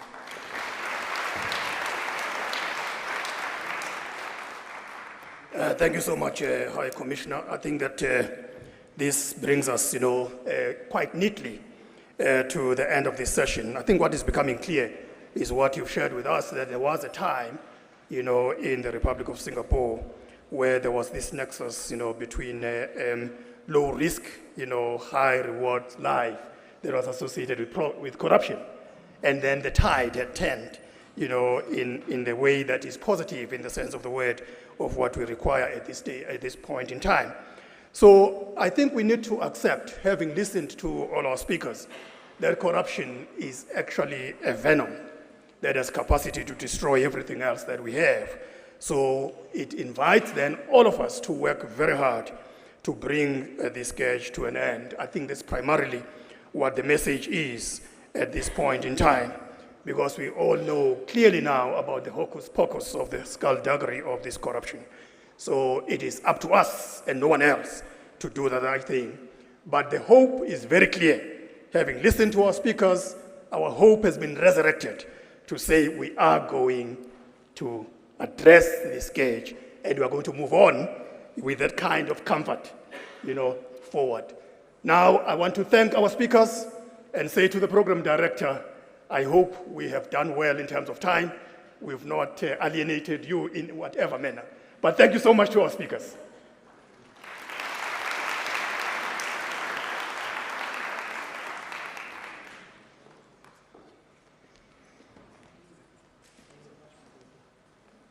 Thank you so much, Commissioner Makania. You've done your best under the circumstances. We're just 30 minutes behind, and I'm sure session 3 is definitely going to help us. I'm going to invite the Ethics Institute to come and manage the third session. and also to invite all the speakers for the third session to come forward to the dais as we prepare to round up. Ladies and gentlemen, thank you for still staying in the audience, and we hope that the speakers will also stick to time. Thanks for the high-level presentations. Thanks for not coming with representations that will bemoan something that we already know, but coming with new strategies and invigorating us, reminding us that we're just 30 years into the democracy. And like I was speaking to His Excellency from Singapore earlier, he was saying it took 100 to 200 years to get to where they are. And we definitely have to get there. We will get there. And I believe that this is the crux as we move into the 7th administration, that we will see some movement. Fatima Rawat from the Ethics Institute, you are most welcome to I'm handing over the session to you. Thank you. Thank you, Program Director, and good afternoon. Greetings from earlier, but good afternoon, everyone. In our last session, and we basically standing between you and lunch, so let's try and keep it tight and try and ensure that we adhere to the protocols that we've observed. As I start this session, I'm going to ask my esteemed guests for my panel to please come up. So Advocate de Kock, Advocate Motibi, and Lieutenant General Libia, if you can please join us on stage. Thank you very much. And while you do that, colleagues, I would like you all to please join me in congratulating the winner of the BRICS International Youth Competition poster category, Ofense Mahumapolo. Are you here, Ofense?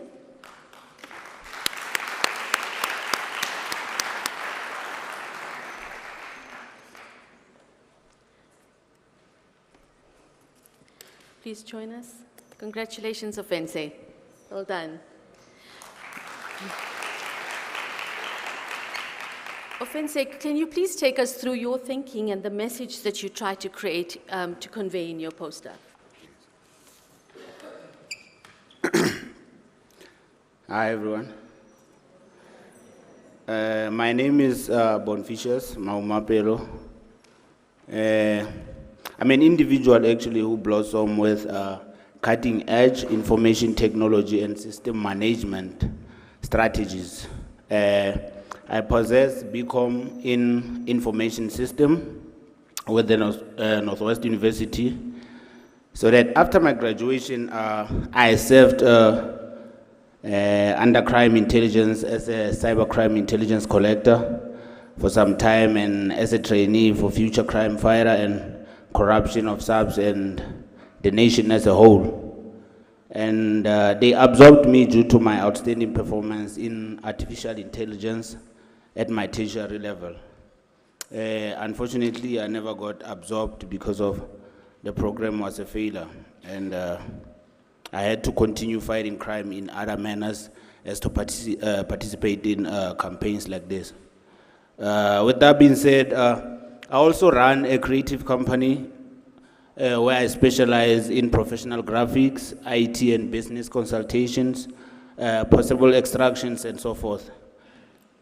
What motivated me to be part of this campaign is the observations, actually, and the gatherings that I have been collecting throughout my career as an intelligence collector and respective in the IT space. With that being said, our country still needs true leaders, actually, not those who scheme with perpetrators and exploit our core economy. As we do have a rich country, even foreign countries are aware of that. And the envelopes need to disappear. We need to stay united than to take envelopes under the tables. Envelopes are the ones that divide us. And most importantly, with this sort of campaigns, we need to allow youth of this country to partake in anti-corruption campaigns without prejudice. And the abusing of state funds need to be curbed, and backdating of documents are still a problem in this country, of which it slows the development of our country. And the youth actually needs to be included. Thank you.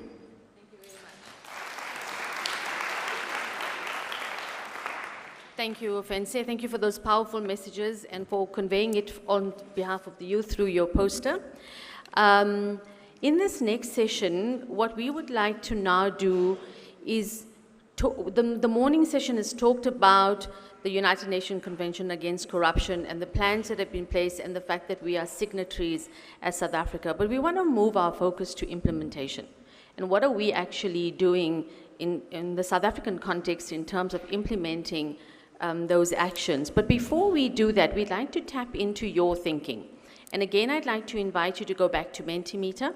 So if you have perhaps signed out or your device is no longer connected to Mentimeter, there are various ways that you can get back onto it. But the easiest way would be www.menti.com, and the code is 57124604. Now we'd like to ask you a quick question and to get your thoughts on Mentimeter. What is the one thing we should focus on to reduce corruption in South Africa? What do you think? There's one thing that will make a big difference to reducing corruption in South Africa. What do you think that one thing would be? We'd love to hear your thoughts, please. And again, you can use Mentimeter to share your inputs. We've got 11 people who have responded so far. Let's try and get a few more responses coming in. So we're seeing integrity, stop unlawful instruction. That's fantastic. Prosecution coming up very strongly, and that aligns with a lot of what our speakers have said in the session previously. Stop talking and act. So a huge call for action, personal responsibility. Let's try and get some more. That's fantastic. Thank you, and my colleague Chris will be joining me shortly after the session to do a summary of the discussions. But now what I'd like to do is move towards us focusing on our progress at the United Nations Convention Against Corruption. And to take us through that, we have before us our members of the panel who are part of the National Priority Crime Operational Committee. And they're going to be reflecting on our progress. And in the legacy of Madiba, as set out by the Deputy President, I'm not going to do a detailed CV, because I think our esteemed guests don't need any further introduction. But Advocate de Kock, I'd like to start with you. On behalf of the National Prosecuting Authority, I'd like to invite on Advocate de Kock, the Deputy National Director of Public Prosecutions. If you'd like to come first, please.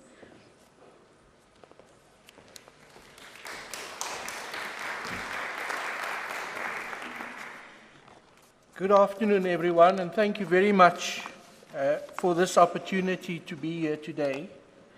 I greet all the distinguished colleagues and guests who are present, and I recognize the university for this opportunity to share some thoughts with you today on Anti-Corruption Day. The MPA is honored for the invitation to be part of this important event. And I want to share with you how the MPA is leveraging opportunities for collaboration in our fight against corruption, both inside and outside of the MPA. I also want to bring a message of hope. I think that it's quite easy for us to become despondent, particularly when we have one or two bad outcomes in a court of law. And I think earlier Professor Kachalia mentioned that in this difficult environment that we are, the chances of losing certain matters is great, simply because of the environment that we inherited for us as law enforcement officials and the colleagues who are sitting around the table today to address the investigation of those cases. But despite that, I bring a message of hope. Because of the work that we are currently doing within South Africa to address the scourge that have confronted us. And I think that we should not lose sight of the fact that the anti-corruption strategy that we have placed and that we have adopted for this country is a valuable tool for us to be able to address corruption. The council that has been established is hard at work to look at different strategies regarding implementation. what we need to do, what we need to turn around in the country, how we need to reorganize ourselves to be able to effectively, both as society as a whole, but also as law enforcement.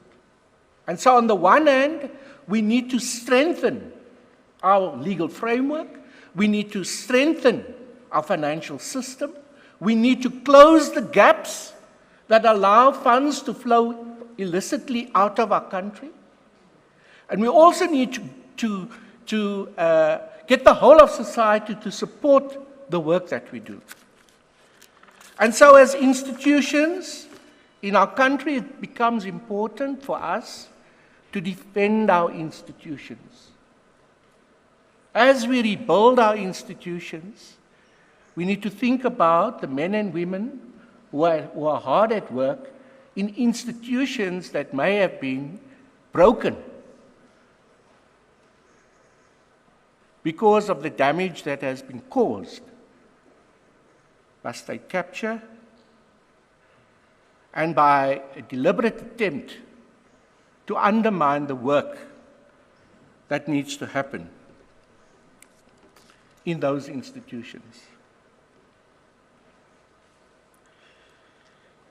So the approach that the prosecution has followed is that we need to strengthen our relationship with our partners, and particularly the Directorate of Priority Crimes Investigation, the SIU, the FIC, all the technical law enforcement agencies in the country, so that we are able to build better cases and we can ensure that we produce quality investigations so that we can take cases to court that we know will be successful.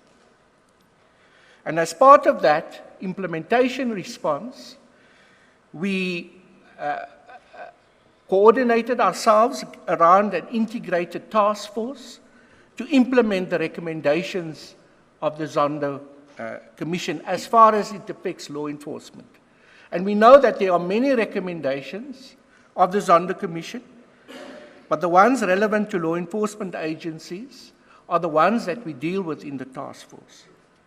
And to that extent, we want to avoid duplication within the respective agencies, and we want to ensure that the work that has been allocated to us within law enforcement is managed in such a way that we can utilize the limited resources that we have to be as effective and efficient as possible.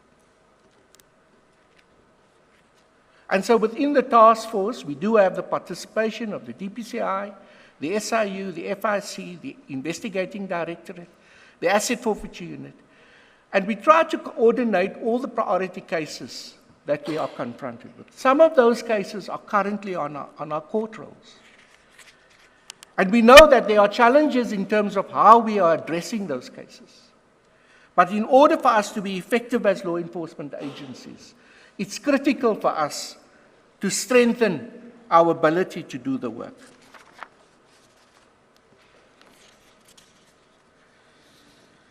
So internally in the MPA, over the past 3.5 years, we have focused on rebuilding our organization. The MPA was broken during the state capture era, and rebuilding is a big part of addressing the ravages of state capture and other forms of corruption.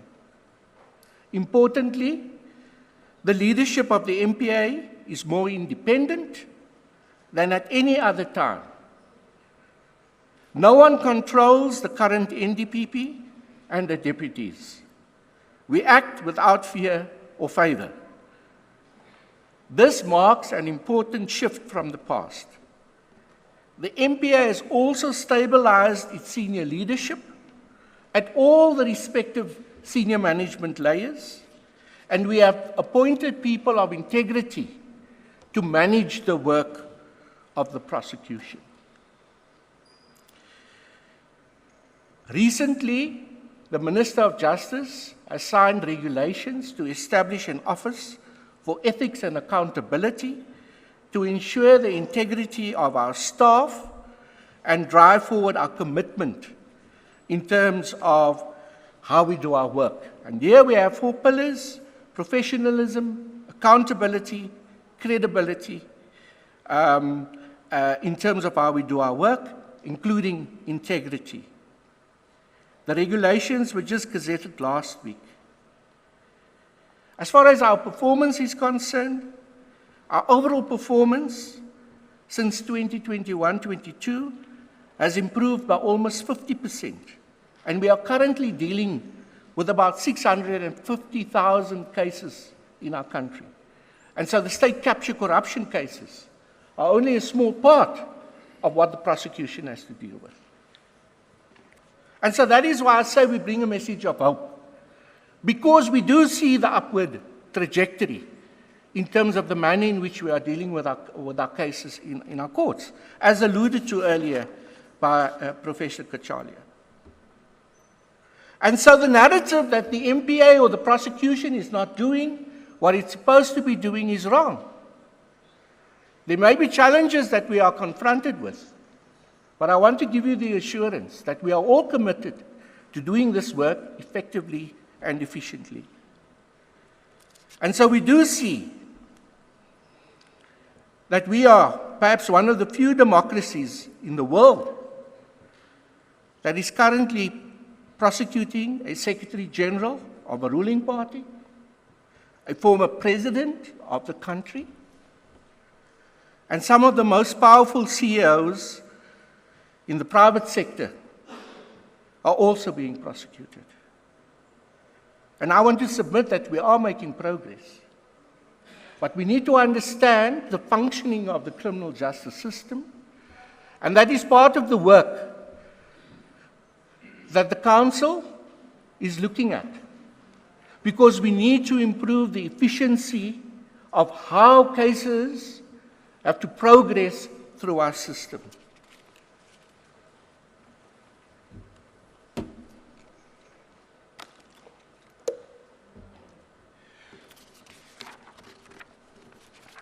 I was going to elaborate on some of the successes, but in the interest of time, I will stop and not include that. So where do we go from here as a prosecuting authority? We submit that the MPA has built a solid platform, and the sharp end of our efforts has been prioritization of state capture and corruption cases. The cases that have been the most damaging to our constitutional democracy. To deliver on the high public expectations, establishing the permanence and stability of the investigating directorate, expanding its criminal investigative powers, and enabling required partnerships are fundamental. This year, we worked tirelessly to finalize the MPA Amendment Bill to establish a permanent ID against corruption, which has been passed by the National Assembly just 2 days ago. Now we're into the 4th year of the investigating directorate, the 4th year. We were expecting a unit to be able to investigate crimes without investigating powers. And then we expect the colleagues who are working in that environment, who are not in permanent positions, to deliver good quality results in a court of law. Without sufficient resources, without sufficient technical capabilities that's ensconced within the unit. And so that is why we have emphasized so squarely in our debates in the public sphere and in Parliament to say that we need permanence within the ID. It's also something that the Council is looking at. How better do we reorganize the architecture that we have to deal with to confront investigations of this nature? And it's a critical question. But we argue that while the Council is doing that, you need to strengthen what you have now. Because we have the duty to implement this work. And so this is a good step forward for us to create this permanence. And then logically what needs to follow is the proper resourcing of this unit.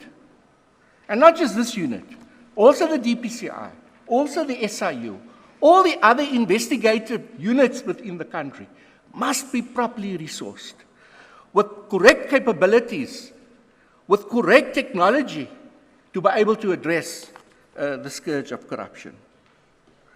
So the MPA is committed to working more smartly and doing more quicker. Yet we will not be able to prosecute South Africa out of complex corruption. Every sector of society needs to act to ensure accountability against corrupt practices, including the private sector. The MPA has benefited from valuable in-kind support that organized business, the country's development partners, civil society have shown for an effective, independent, and accountable MPA with enhanced capacity. In particular, the MPA is participating in the Business for South Africa initiative by the presidency dealing with crime and corruption, and focused on building the digital forensic capabilities for the investigating directorate. So the recent case that was struck off the roll, only because the court wouldn't allow a further postponement, because there was still digital forensic analysis outstanding, and the reason why it was outstanding was because we don't have a digital forensic capability to be able to do that work quickly. And so the court wrongly, in my view, said the prosecution will not get further time in order to, a very, very important case. And I will stand on this platform today and question the wisdom of a judicial officer striking a case of a court roll that's in the public interest. Because the court is concerned about the rights of the accused because of delay. And how many accused delay court proceedings in our courts on a daily basis? But the state must feel the brunt because there was a slight delay in finalizing digital forensic information that we wanted to use to present the case to the court.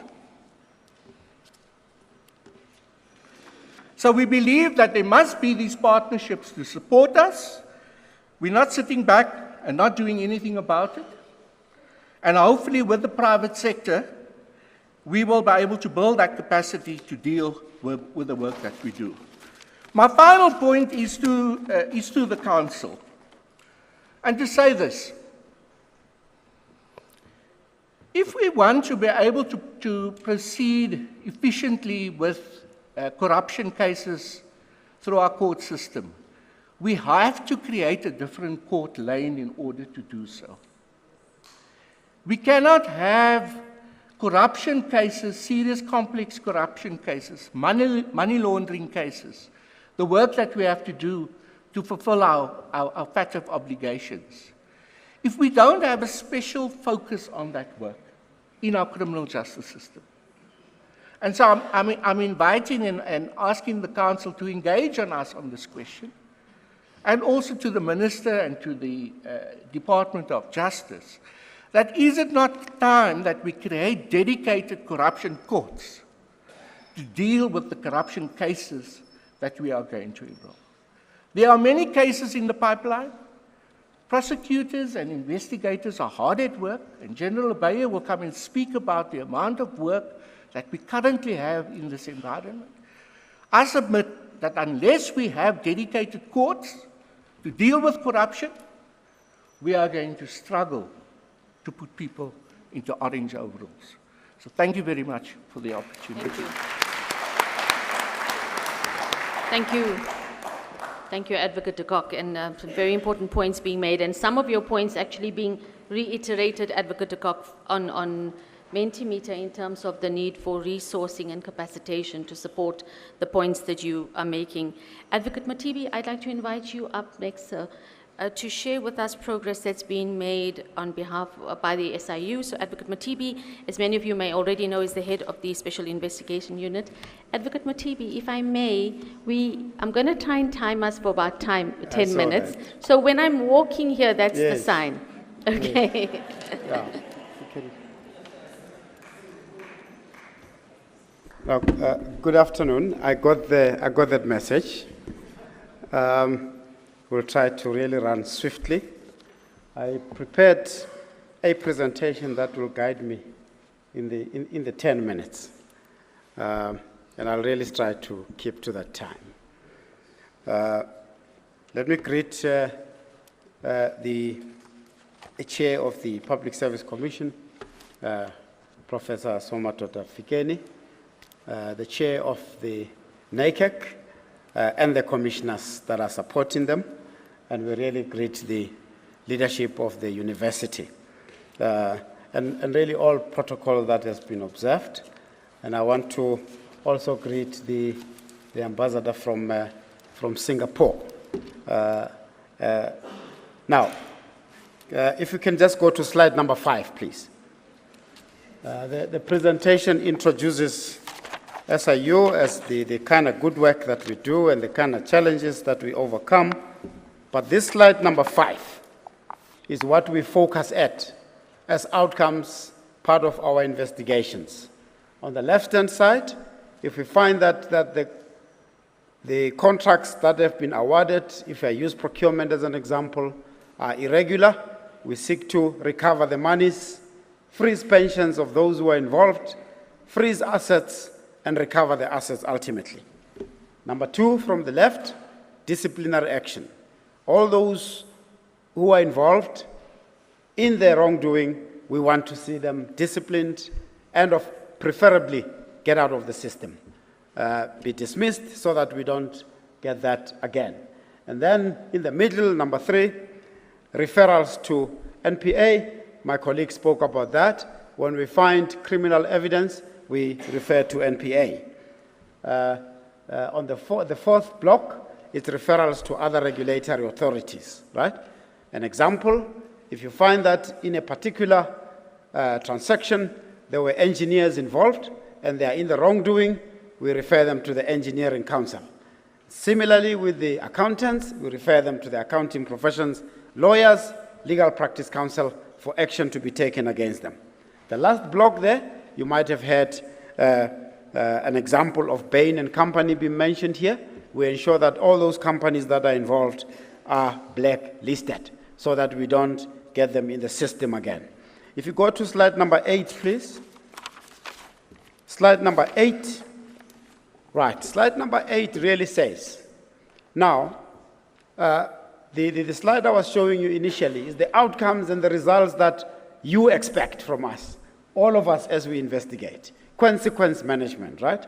Now, the question of today is what is it that we're doing in order to implement some of the United Nations Convention Against Corruption, and of course, aiding and improving how we deal with corruption in the country. Now, in this slide number 8, you can see there, I'm really focusing on the whole of society approach that we have implemented. It's almost similar to the partnership network that the ambassador from Singapore indicated. By the way, Ambassador, we had the opportunity to benchmark with the CPB as we were rebuilding SIU. We're really thankful for the opportunity that they gave us there. And we learned a lot in terms of how to move forward. Now, article number 13, and a related article is article 12, which says, article 13 says, include the whole of society in your fight against corruption. You've heard that from the chair of NAICAC. You've heard that from the deputy president. In fact, almost all the speakers emphasize the real need now to galvanize the society around the fight against corruption. Really not saying a lot on this slide. That's supported by our National Development Plan, and the National Anti-Corruption Strategy also envisages this whole of society approach. Quick one, slide number 9, please. Slide number 9, we've done some work in terms of how is it that we can galvanize the society around this fight against corruption, right? So we've done a corruption risk assessment. We've come up with what the National Anti-Corruption Strategy calls vulnerable sectors. Let's face it, honestly, every sector in the country is vulnerable to corruption. But we've identified this, and then we are piloting this whole of society approach in the fight against corruption. We started in the health sector, and then we established the Health Sector Anti-Corruption Forum, Local Government Anti-Corruption Forum, Infrastructure Anti-Corruption Forum, and we've just been approached by the Minister of Home Affairs to establish the similar forum in the immigration and border management. You know, it's a pain point of the public in the country. And then, of course, the state-owned entities require also an increased attention. But you'll know, in fact, in all of these areas, there's investigations going on. In the health sector, you're aware of the PPE investigation that we did. We're now busy at the Tembisa Hospital, using part of the information that was provided by Ms. Babita Diokran. May her soul rest in peace. Local government, we are busy. Infrastructure built in the Department of Public Works and Infrastructure. And of course, the state-owned entities. Almost all the state-owned entities we're investigating there, even those that have been identified by Zondo Commission. In the middle, energy, ESCOM, we are there. Mining, Alexco, we are there. In fact, all of this. Top right is education. There's a load of investigation we're doing there. You will know that we're busy at the University of Fort Hare, and we want to see results there. I know that the University of Fort Hare leadership is also attending. We're working with them to ensure that we act on those results. Just the last block in the right-hand side, you'll remember the Lotto investigation that we are busy with, that we've shown results.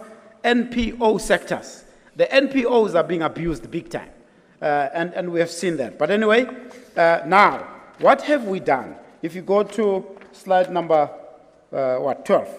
12, please. So you're not up yet. 12, slide number 12. This whole of society approach, we've identified all of those sectors. Top on the left-hand side, remember health, infrastructure, local government. We've now called all the stakeholders and created the forum. These are the stakeholders that we have looked at. You know, law enforcement agencies, civil society, private sector, public sector, and traditional and religious leaders. We still need to draw in the traditional leaders. The chair of the house is here. We really want to make sure that we draw them in, because when Minister Dlamini Zuma launched the local government part, we were all there, but we want to make sure that they are also pulled in. Right, slide number 15. I'm left with about 6 slides. 15, please. Yeah, all these other slides. I mean, you can make the presentation available. You can read it. We've got the governance around these forums on how we really include everyone. But the slide number 12 tells you what we have already. Health Sector Anti-Corruption Forum was launched by the President in 2019, and it's hard at work. We can produce the results. Infrastructure Build Anti-Corruption Forum was launched by Minister Dilil. Local government, as I said, was launched by Minister Dlamini Zuma, and then now border management is coming. Minister Motsoaledi has approached us. We have really seen results in including the whole of society. Slide 16. I'll be quick now. Slide 16 shows all the stakeholders in the Health Sector Anti-Corruption Forum.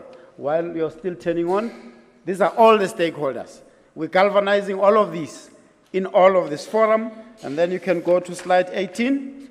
Slide 17 is really the meetings that we've had with everyone. Slide 18, local government. These are the stakeholders.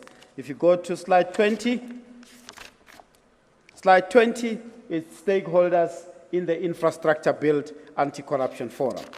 Go to slide 24 now.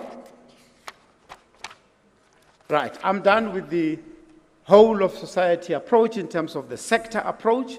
We're showing good results there. I want to spend a few minutes on the slide 20. Yeah, slide 20 is the prevention work. We are busy developing in line with what we have said with the sector approach. Now we want an overall national corruption prevention framework. We've heard all the speakers here saying while we are hard at work with our colleagues on the reactive side, we want to be really hard at work on the proactive side. These are some of what we have taken into account, but if you go to slide 28, please. I'm finishing off. Slide 28. Slide 28. You'll see the circle there. It's really the prevention measures that will be identified in the corruption prevention framework. We'll also provide for corruption risk assessments. Professionalization of the public service will be part of the, will be incorporated in the prevention framework. Lifestyle audits are part of the prevention framework. Integrity checks, integrity and ethics. Systemic investigations. Systemic investigations are very, very critical because when we investigate, we find that there are weaknesses in the system which we must address, and we ultimately work together with state departments to address those weaknesses. Of importance, this framework has to also focus on data analytics, right? Analyzing the modus operandi, right? The English word is the method of operating of these crooks and those who are corrupting the system. Once we understand the method of operation, we must dismantle it. And then you'll see what is the main thing that we should do to reduce corruption. Dismantle this modus operandi. If it's in the corruption space, our procurement reform has to look at the way that these people conduct corruption and so on. Conflict of interest, and of course in the middle, the whistleblower protection. Right, slide 31, which is my ultimate slide. Slide 31, I think it's still really the National Corruption Prevention Framework, without repeating there, but a related aspect of this is the corruption measurement, right? Up to now, the whole world has really not had a credible, well, I would say credible is the word, because we've had Transparency International all the years. Transparency International rating all the countries of the world in terms of how they are doing. But under the United Nations, UNODC, there's a specific initiative to come up with corruption measurement. And we have had several meetings under UNODC, the meetings that Minister Kivid referred to, the Congress of State Parties, it starts next week in Atlanta. We are going to make sure that we finalize the measurement. Because while we do all of this, state parties need to really know and have the tools of how we measure corruption, right? But we know at the moment that it's a pain point for the public. It really is no question that corruption is an issue. Slide 33 and 34, as I close. Slide 33. Slide 33 is some of the achievements that we have. You can really look at the presentation. This was only for the past financial year. This is specifically SIU, but of course we've got various results. Recently, we announced led by General Libya, the Fusion Center. The results there, these were referred to by the program director earlier on. You can read up there. But if you look at this slide 34, there's quite a number of achievements and the values that we have really recovered, the values that we have prevented, and this is more on the extreme left in the slide I showed you, civil litigation. I see you have moved on to slide 34. Slide 34, you look at that number at the bottom right, 129.4 billion. That's the number and the value of the contracts that we are seeking to challenge and set aside and ultimately recover the monies that have been lost by the state. Those cases are sitting in the high courts and in the special tribunal. But you may have read, we have seen the value of the special tribunal. This is almost like a special corruption court, but this is on the civil side. We have seen value and we are relentless. Those who have benefited corruptly, we are coming after you. We will take all those assets and our colleagues will make sure that you get into the orange overalls. Thank you. Thank you. Thank you, Advocate Motibi, for sharing progress on behalf of the SIU, but also showing us agility in presentation, Advocate Motibi. Thank you very much. So a lot of important messages coming out around collaboration, around consequence management, around resourcing, around whole of society approach. Thank you very much, Advocate Motibi. And next up, and our last speaker for this slot, I'd like to invite Lieutenant General Dr. Advocate Godfrey Libia, and Advocate Libia will be talking to us in his capacity as the chairperson of the National Priority Crime Operational Committee, as well as the national head of the Directorate for Priority Crime Investigations. Over to you, Advocate. Thank you very much, Program Director. Good afternoon, all the distinguished guests. I don't want to be naming the entities because I might be leaving others. Let me just say all protocol observed. The slide will be shown on the screen. I hope that they are going to move at the same speed as I do. In the introductory slide, I'm just showing what I'm going to be talking about. It will cover the introduction, the background of the National Priority Crime Operational Committee, which is abbreviated. They want to say NAPCOC, but there is no A in between. So we shall just see when we grow, or how do we best pronounce this abbreviation.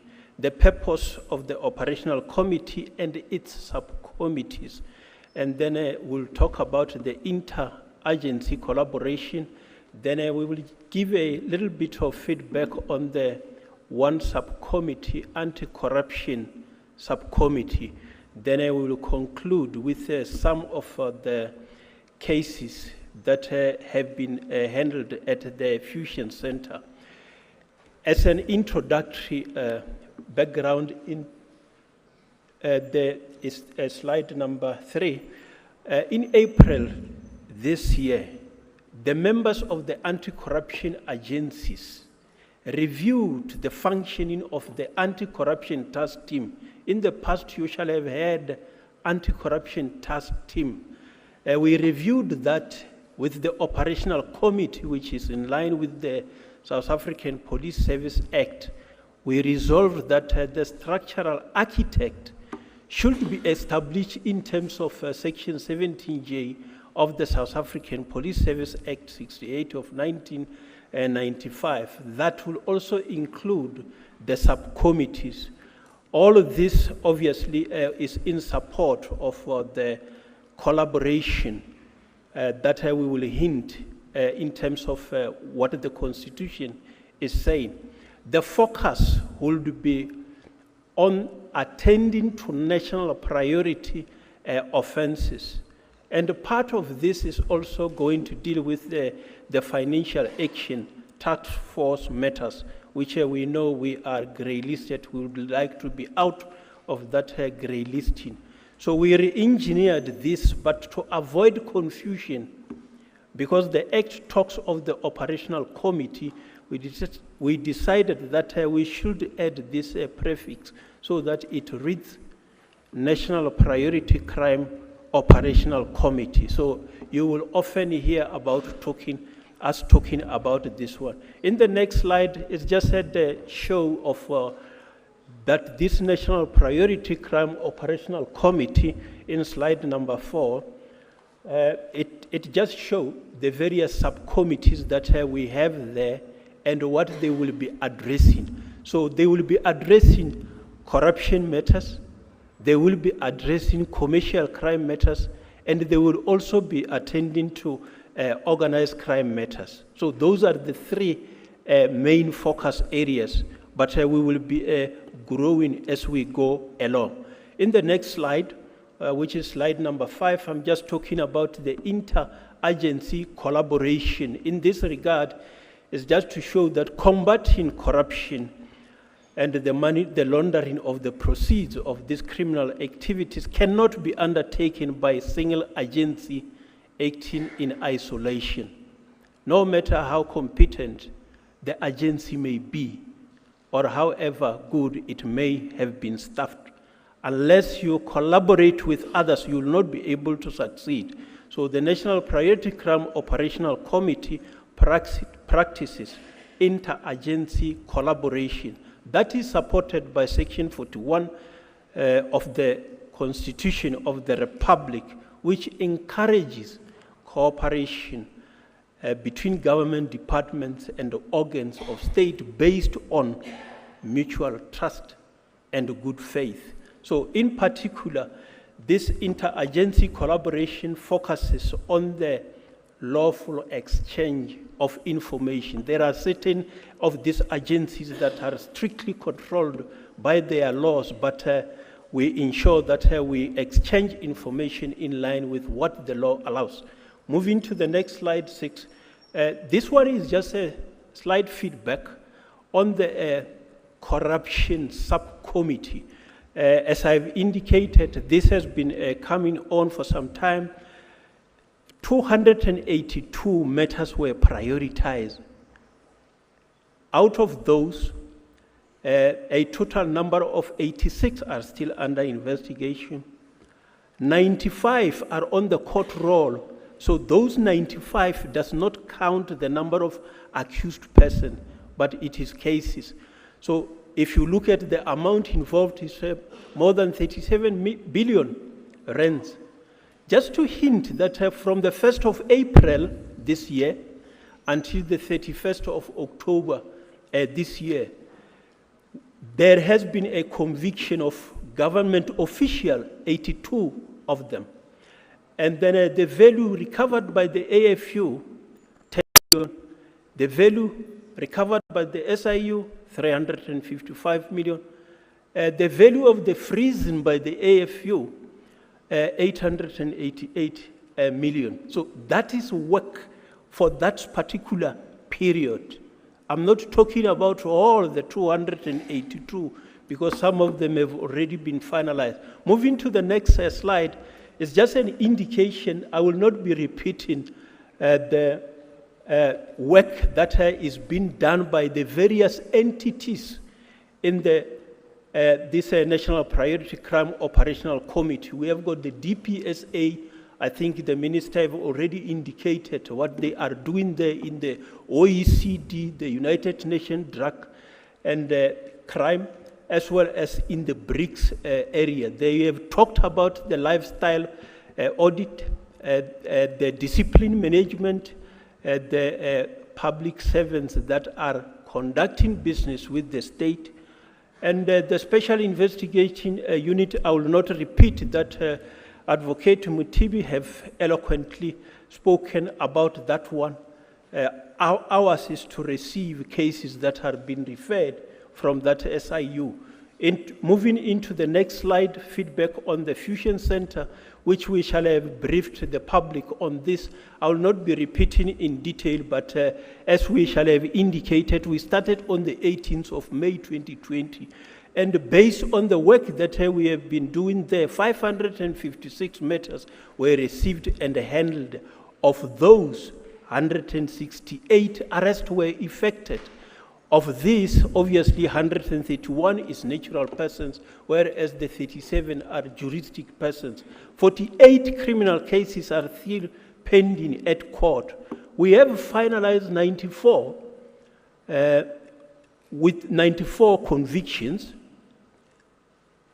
where 51 are natural persons and 43 are juristic persons.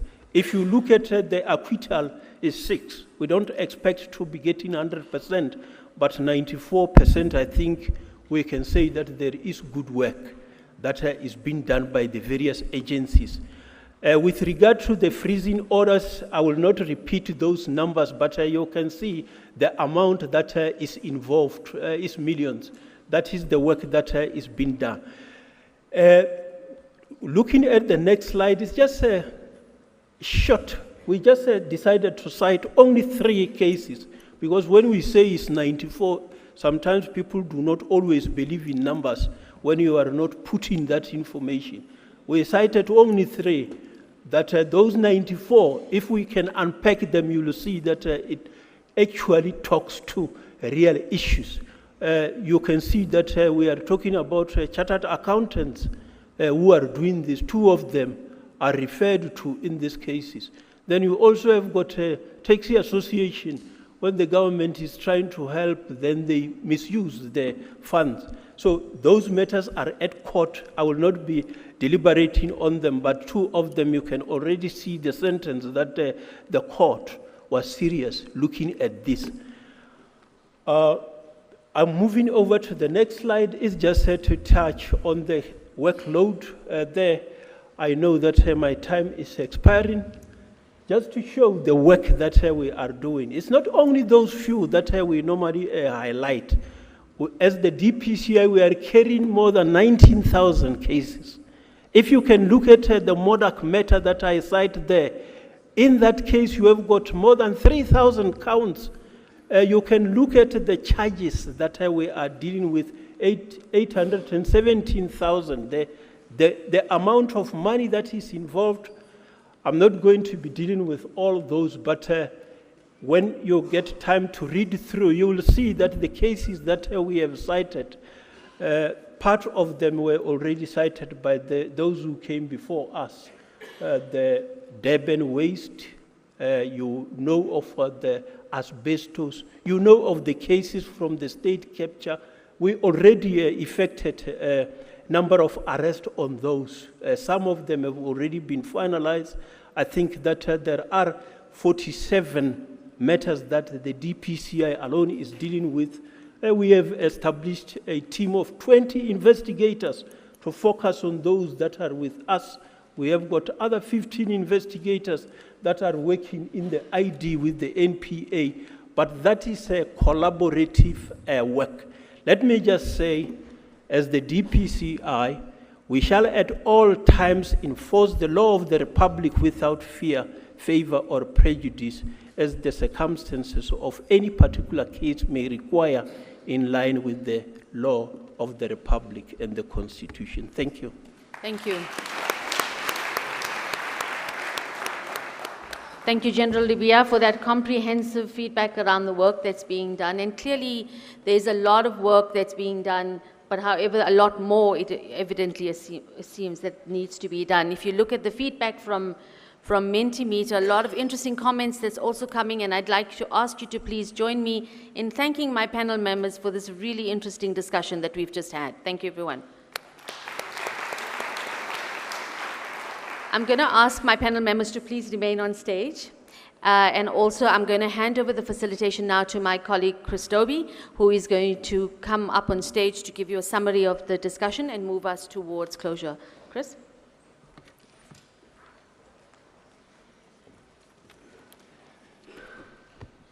Thanks, Fatima. Thanks, panel members. And yeah, very nice to see all of you spreading the news of the successes that we are having.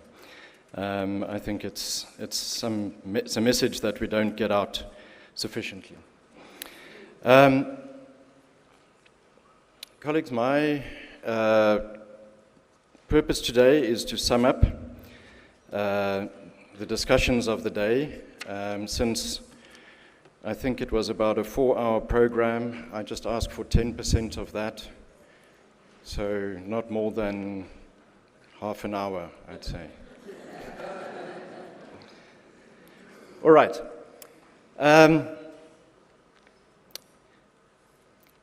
We don't do this work for free, of summing up the cause of the day. We've negotiated with the Public Service Commission, and they've said that we can do a bit of advertising. Now, it's not advertising that I want to do for the Ethics Institute. I want to do advertising for our Code for Ethical Leadership in Local Government. So this is a document that we've been developing together with COGTA, the SALGA, and the Moral Regeneration Movement, and basically in acknowledging that there are anti-corruption challenges in local government, or corruption challenges in local government, ethical leadership challenges in local government, and that we need to address those. Also acknowledging that more legislation is probably not what is necessary, but a return to the spirit of ethical leadership is really what we're looking for. So it's a principle-based document, If you want to have a look at the overview version of the code, we are waiting to release the full version of the code once the Minister for Cooperative Governance launches this code early next year. Now, I'm going to be very quick in just giving you an overview of the principles of this code. We're saying that you can't legislate ethical leadership. It's not something that you can write into a law and legislate. People need to abide by it themselves. They need to want to abide by it. And that's the spirit that we come from. And that's why it's a principle-based document. And the reason I want to give you these principles is partly to make you aware of the code, which is available for download at tei.org.za/Legeli, LGELI. Which stands for Local Government Ethical Leadership Initiative. But the principles overlap a lot with the themes that we have seen today, mentioned frequently by all of our speakers. The first principle is that an ethical leader sets an ethical tone. In other words, does things in a way that doesn't allow for unethical behavior to start happening even. We set an ethical tone from the outset. The second is we follow a citizen-centric focus of leadership. In other words, if my party political interests or pressures force me in one way, but citizen-centric needs force me in the other way, I need to go with a citizen-centric decision. The third is to respect the boundary between the political and the administration, the political and administrative arms of local government specifically. The fourth, to appoint people with skills and integrity. And it really is that, as well as the previous one, is about trying to break down the system of patronage politics and destructive deployment practices that happen in municipalities and break down the skill set and machinery of the municipalities. The fifth is to ensure that the right people with skills and integrity are on oversight structures in the municipality. The sixth, ensure fair and speedy accountability. Okay, so in other words, when there is a transgression, it needs to be dealt with fairly and speedily. And then lastly, leaders must treat each other with respect, interpersonal respect when we engage, and that's predominantly in the municipal council and platforms, that it's a respectful podium. So that's the gist of the advertising part of this presentation. I now want to move to recapping. I do just want to acknowledge Prof. Samodoro Fikeni, who sits on the advisory committee for the Local Government Ethical Leadership Initiative as well. Prof, thanks for your insights and inputs. Okay, now, what was said today and why is it important? I had a meeting, I met with a friend yesterday who told me about a concept called hermeneutic labor, which is a very big word for saying how do we make the work that we have of making meaning of things. And partly that's what we are all here to do. And I want you to all assist me with making meaning of today by using the Mentimeter that's on the screen. So again, on Mentimeter, telling me what were your big takeouts from today? What were the things that you reflected on? So we're going to have a competition between artificial intelligence and real people, because I'm going to tell you what I thought and what I took away from today. But Mentimeter now has a function where you can press a button and it will sum up things in thematic areas. So we'll see what you took away from today when AI does that interpretation. Okay, so starting with Professor Lenkabule's session, I'm not going to be chronological in how I'm doing it. I'm going to focus on certain themes that came through. But I think really what was important from that session is saying that where we are now in the world is in turmoil. And I almost want to say, if we want to make meaning of this, We know that it's not as simple as good versus evil. But in one sense it is. We want to be part of the good in the world. We want to create systems and environments where things can be better. And we want to build an ethical society with an ethical foundation. And that's where a lot of the anti-corruption work comes in. The reason we're concerned with corruption, according to all the speakers, is because it distracts from our societal project. It breaks things down, it impacts negatively on the poor, and our project of building a better South Africa.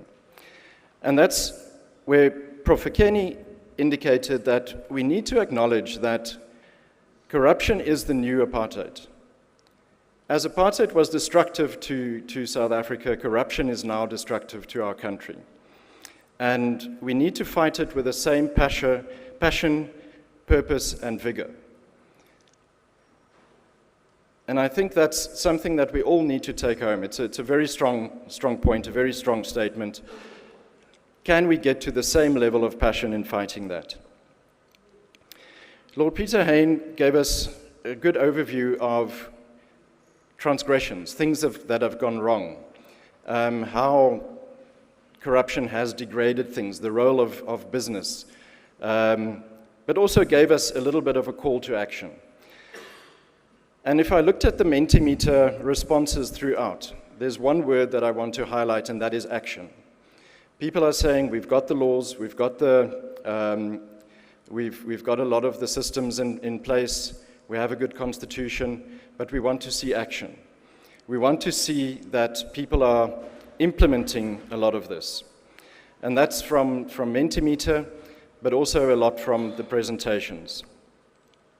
I want to quote Cynthia Stimple when she said, when she quoted someone, to say that to remain silent is the greatest sin of all. And we need to ensure that the candle shines bright. The light of the candle shines bright.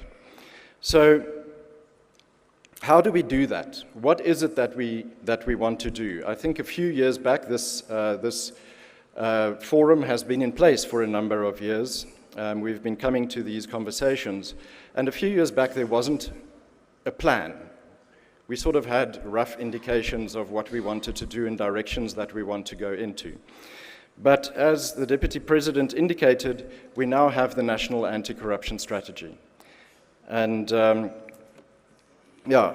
Prof. Kashalia also indicated, what does that contain? What is the work plan that contains? Because that guides us in our actions and our activities that we can collectively engage in. Firstly, I want to acknowledge, Prof. Kashalia, the overlap between our national anti-corruption strategy and what is happening in Singapore, or what the ambassador was saying happens was the core of the Singaporean strategy. Firstly, strong laws. So we have a lot of the legislative in place already. Our anti-corruption legislation is there, it's strong, it can be implemented. Probably we need quite a bit of work, and this is a word that's come up very frequently in the Mentimeter as well as throughout the day, whistleblower legislation. And a very strong urge from a lot of people that we should reward whistleblowers. It's a contentious issue, but if we want to fight it, we need to reward whistleblowers. Then an independent anti-corruption agency is what happens in Singapore. Now in South Africa, we have a number of agencies represented on stage who are doing very good work. And I think we sometimes get frustrated by the lack of progress as South Africans. But I also want to acknowledge, when did we, as a country, sort of on a political level, really acknowledge corruption as a real concern? After 2010, somewhere, it happened. Singapore identified it as a problem in 1975. Am I right? Was 99? 59. Okay. So 1959, as our our colleagues on stage have indicated, we are in a process of rebuilding institutions. And I think we need to acknowledge that and the good work that they are doing while rebuilding the aeroplane in flight, as people say. And perhaps a round of applause to our anti-corruption institutions.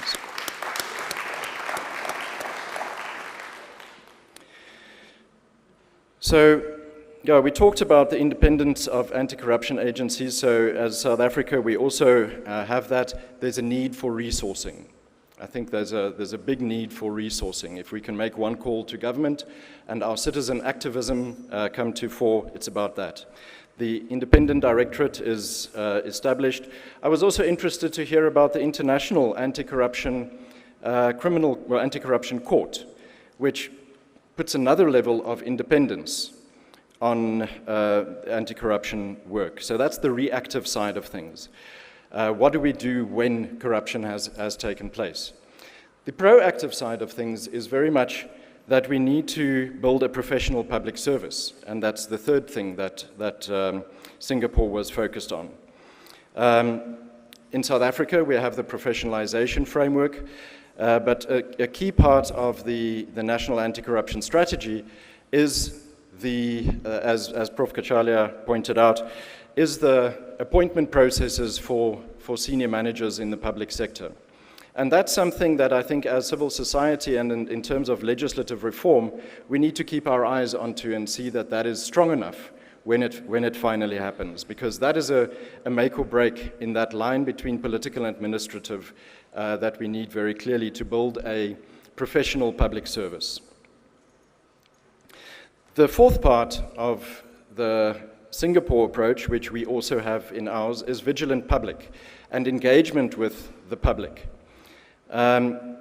So a big part of what we are doing as the National Anti-Corruption Strategy is trying to do is to build awareness, to build a citizenry that is strong and can hold leaders to accountable, but also themselves do not engage in corruption. And I think that's where all of us need to do a bit of introspection. The one thing that I want to mention that is also in our National Anti-Corruption Strategy is the building of ethical institutions.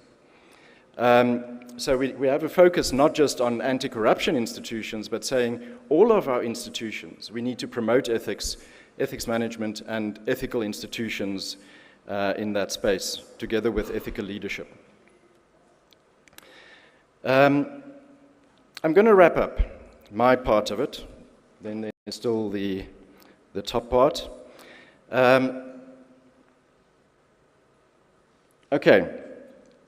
So in terms of us wrapping up, the National Anti-Corruption Strategy has a very strong focus on an all-of-society approach. So all sectors of society need to play a role. Government, business, civil society, and everyone needs to come along on the journey. And I again want to end with what Prof. Kenny said, if not us, then who, and if not now, then when? It is up to all of us, and we need to play that activist role. And I want to ask something a little bit personal, I suppose, for each of you. I mean, it was worthwhile coming here today, so I assume that you have enough of a desire to do something about corruption. And I think what we should do individually when we go home today is, to all of us, light a candle, to challenge ourselves, but also to remind ourselves that we take this throughout the year, and that candle shines brightly throughout the year for all of us. Thank you very much.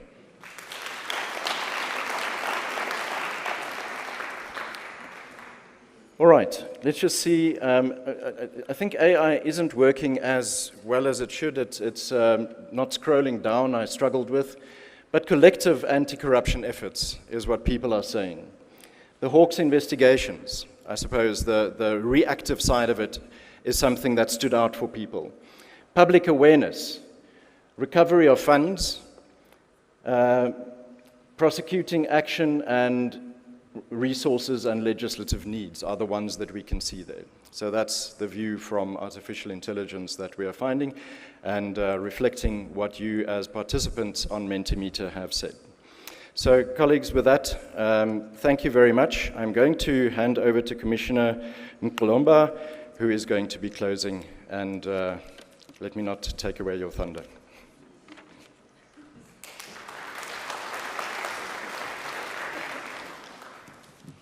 So greetings, dear colleagues, dignitaries, and esteemed guests. So whenever I make this greeting, I greet you all in the name of, in my head, I'm always thinking that they'll make a mistake and say in the name of Jesus or in the name of Allah. Because certainly today felt like church, didn't it? Okay, maybe it didn't feel like church to you, but it was to me very inspiring. It was very insightful. And I think for me, what I love most is the fact that it was solutions-driven and solutions-focused. It does seem as if even though we're making slow progress, more can still be done. We are making progress in the fight against corruption. And I'm really hoping that today's commemorative conference represents, even to our audience, a fundamental step in the right direction when it comes to making monumental changes in the fight against corruption and making sure that we win the fight against corruption. I'm also very much aware that I stand between you, this session stands between my session and lunch, so I'm not going to be very long. I'm going to take 5 minutes actually and cut off the 10 minutes I was given earlier on in the program. And mine is an easy job, and it's basically to give the vote of thanks to honor the men and women who participated in our program and to highlight some key sentiments and some key themes that resonated with me as an official who works in the public service. So firstly, I would like to thank the VC of UNISA, who really gave us a very warm welcome and a very good opening remarks. I thought that it represented a fair share and a fine balance between the intellectual and the pragmatic, but also it was warm and compassionate and passionate. So I'd like to thank her just for having been a very good host.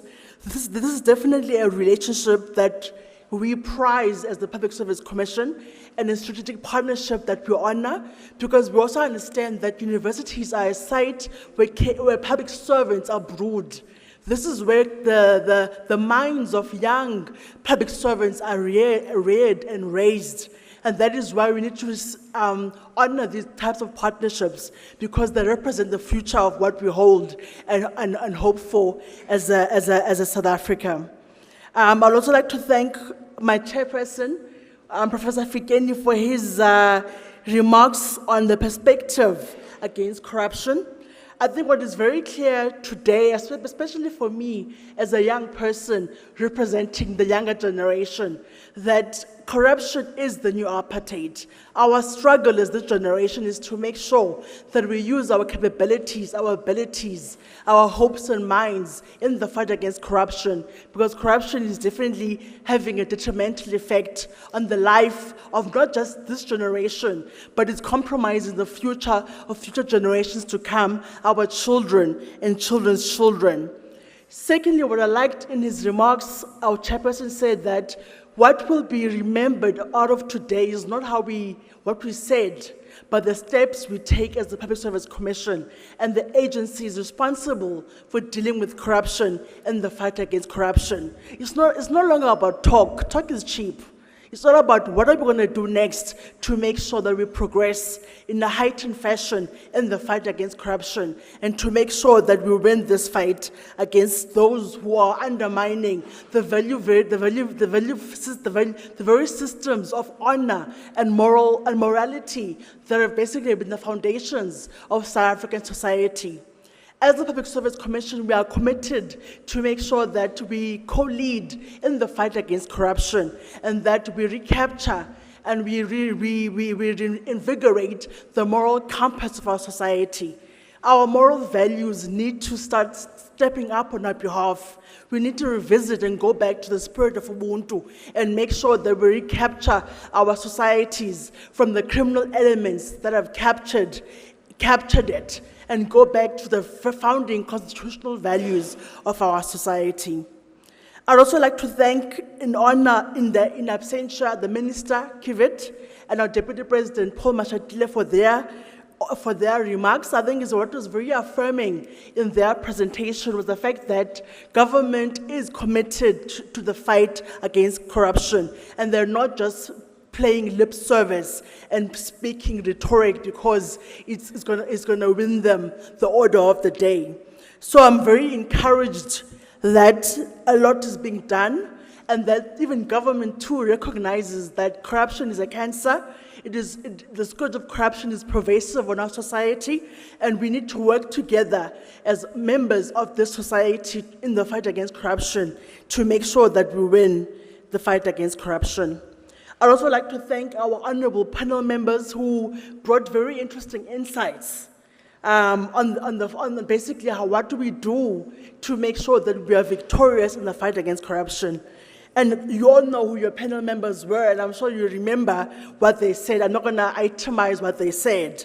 But I think for me, a common thread that came out very strongly is that ethical leadership is important in the fight against corruption, leading from the top, because the fish rots from the head. If we don't lead from the top, then we've got a problem. And I think it's important to recognize that leadership is going to be a critical ingredient that will ensure that we are successful in our fight against corruption.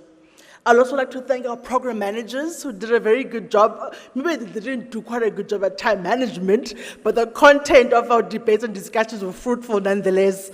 And for that, we're truly appreciative and truly thankful. And we would also like to thank the Ethics Institute for summarizing our discussions. One thing you will know about the Public Service Commission is that we will document the discussions that we have today. And today's documents will be a memo upon which we will build the foundations for future anti-corruption activities to come, not just in the Public Service Commission, but in the public service as a whole. And also, before I forget them, you can't forget the band, the South African National Office Band, together with the SIU Choir. Without them, at least some of us who like to dance got a minute or two to dance to the choir, the SIU Choir, who gave us a musical rendition, and we were able to honor our country and nation through the singing of the national anthem. So we're very much appreciative also of their contribution towards making sure that our conference is a huge success. I'm not going to end with a hallelujah or amen, because I'm not a pastor, even though sometimes they claim I'm a pastor in the making. You know, when people try to prophesy into your life because they want you to be who they want you to be. But I will say to you, thank you very much for having honored our event. We appreciate your efforts in your personal spaces as well as in your workspaces in the fight against corruption. Let us not forget the struggle is not over. A luta continua, the struggle continues. Let us make sure that we fight together against corruption and win the war. Thank you very much.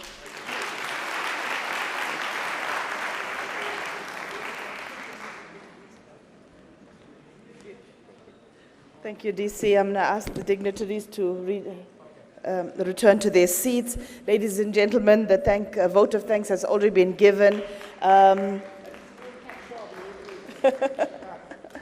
Indeed, the third session was really a wonderful session because we were really looking at the scorecard, and that's a good thing. As we wait for the choir to play out, I'm going to announce that there's going to be the exit of dignitaries first. Our officials will escort them to lunch, and then of course there's lunch for all of us at the foyer. The SIU team, I don't know if they're still here, but they're supposed to be here. They're not here anymore. I've renamed them, by the way. They're no more the Special Investigation Unit. They're the Singing Investigation Unit. Thank you, ladies and gentlemen. Be safe. Have a fabulous weekend. We appreciate it.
Ladies and gentlemen, if you lost your flight ticket, we have found it.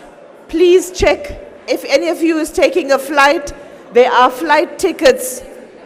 Yo, I don't know. Any name there? Okay.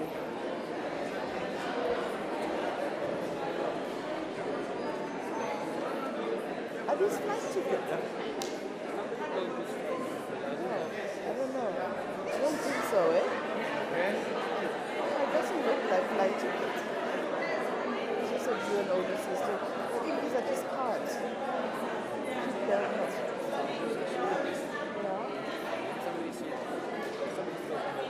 No, it's not flight tickets.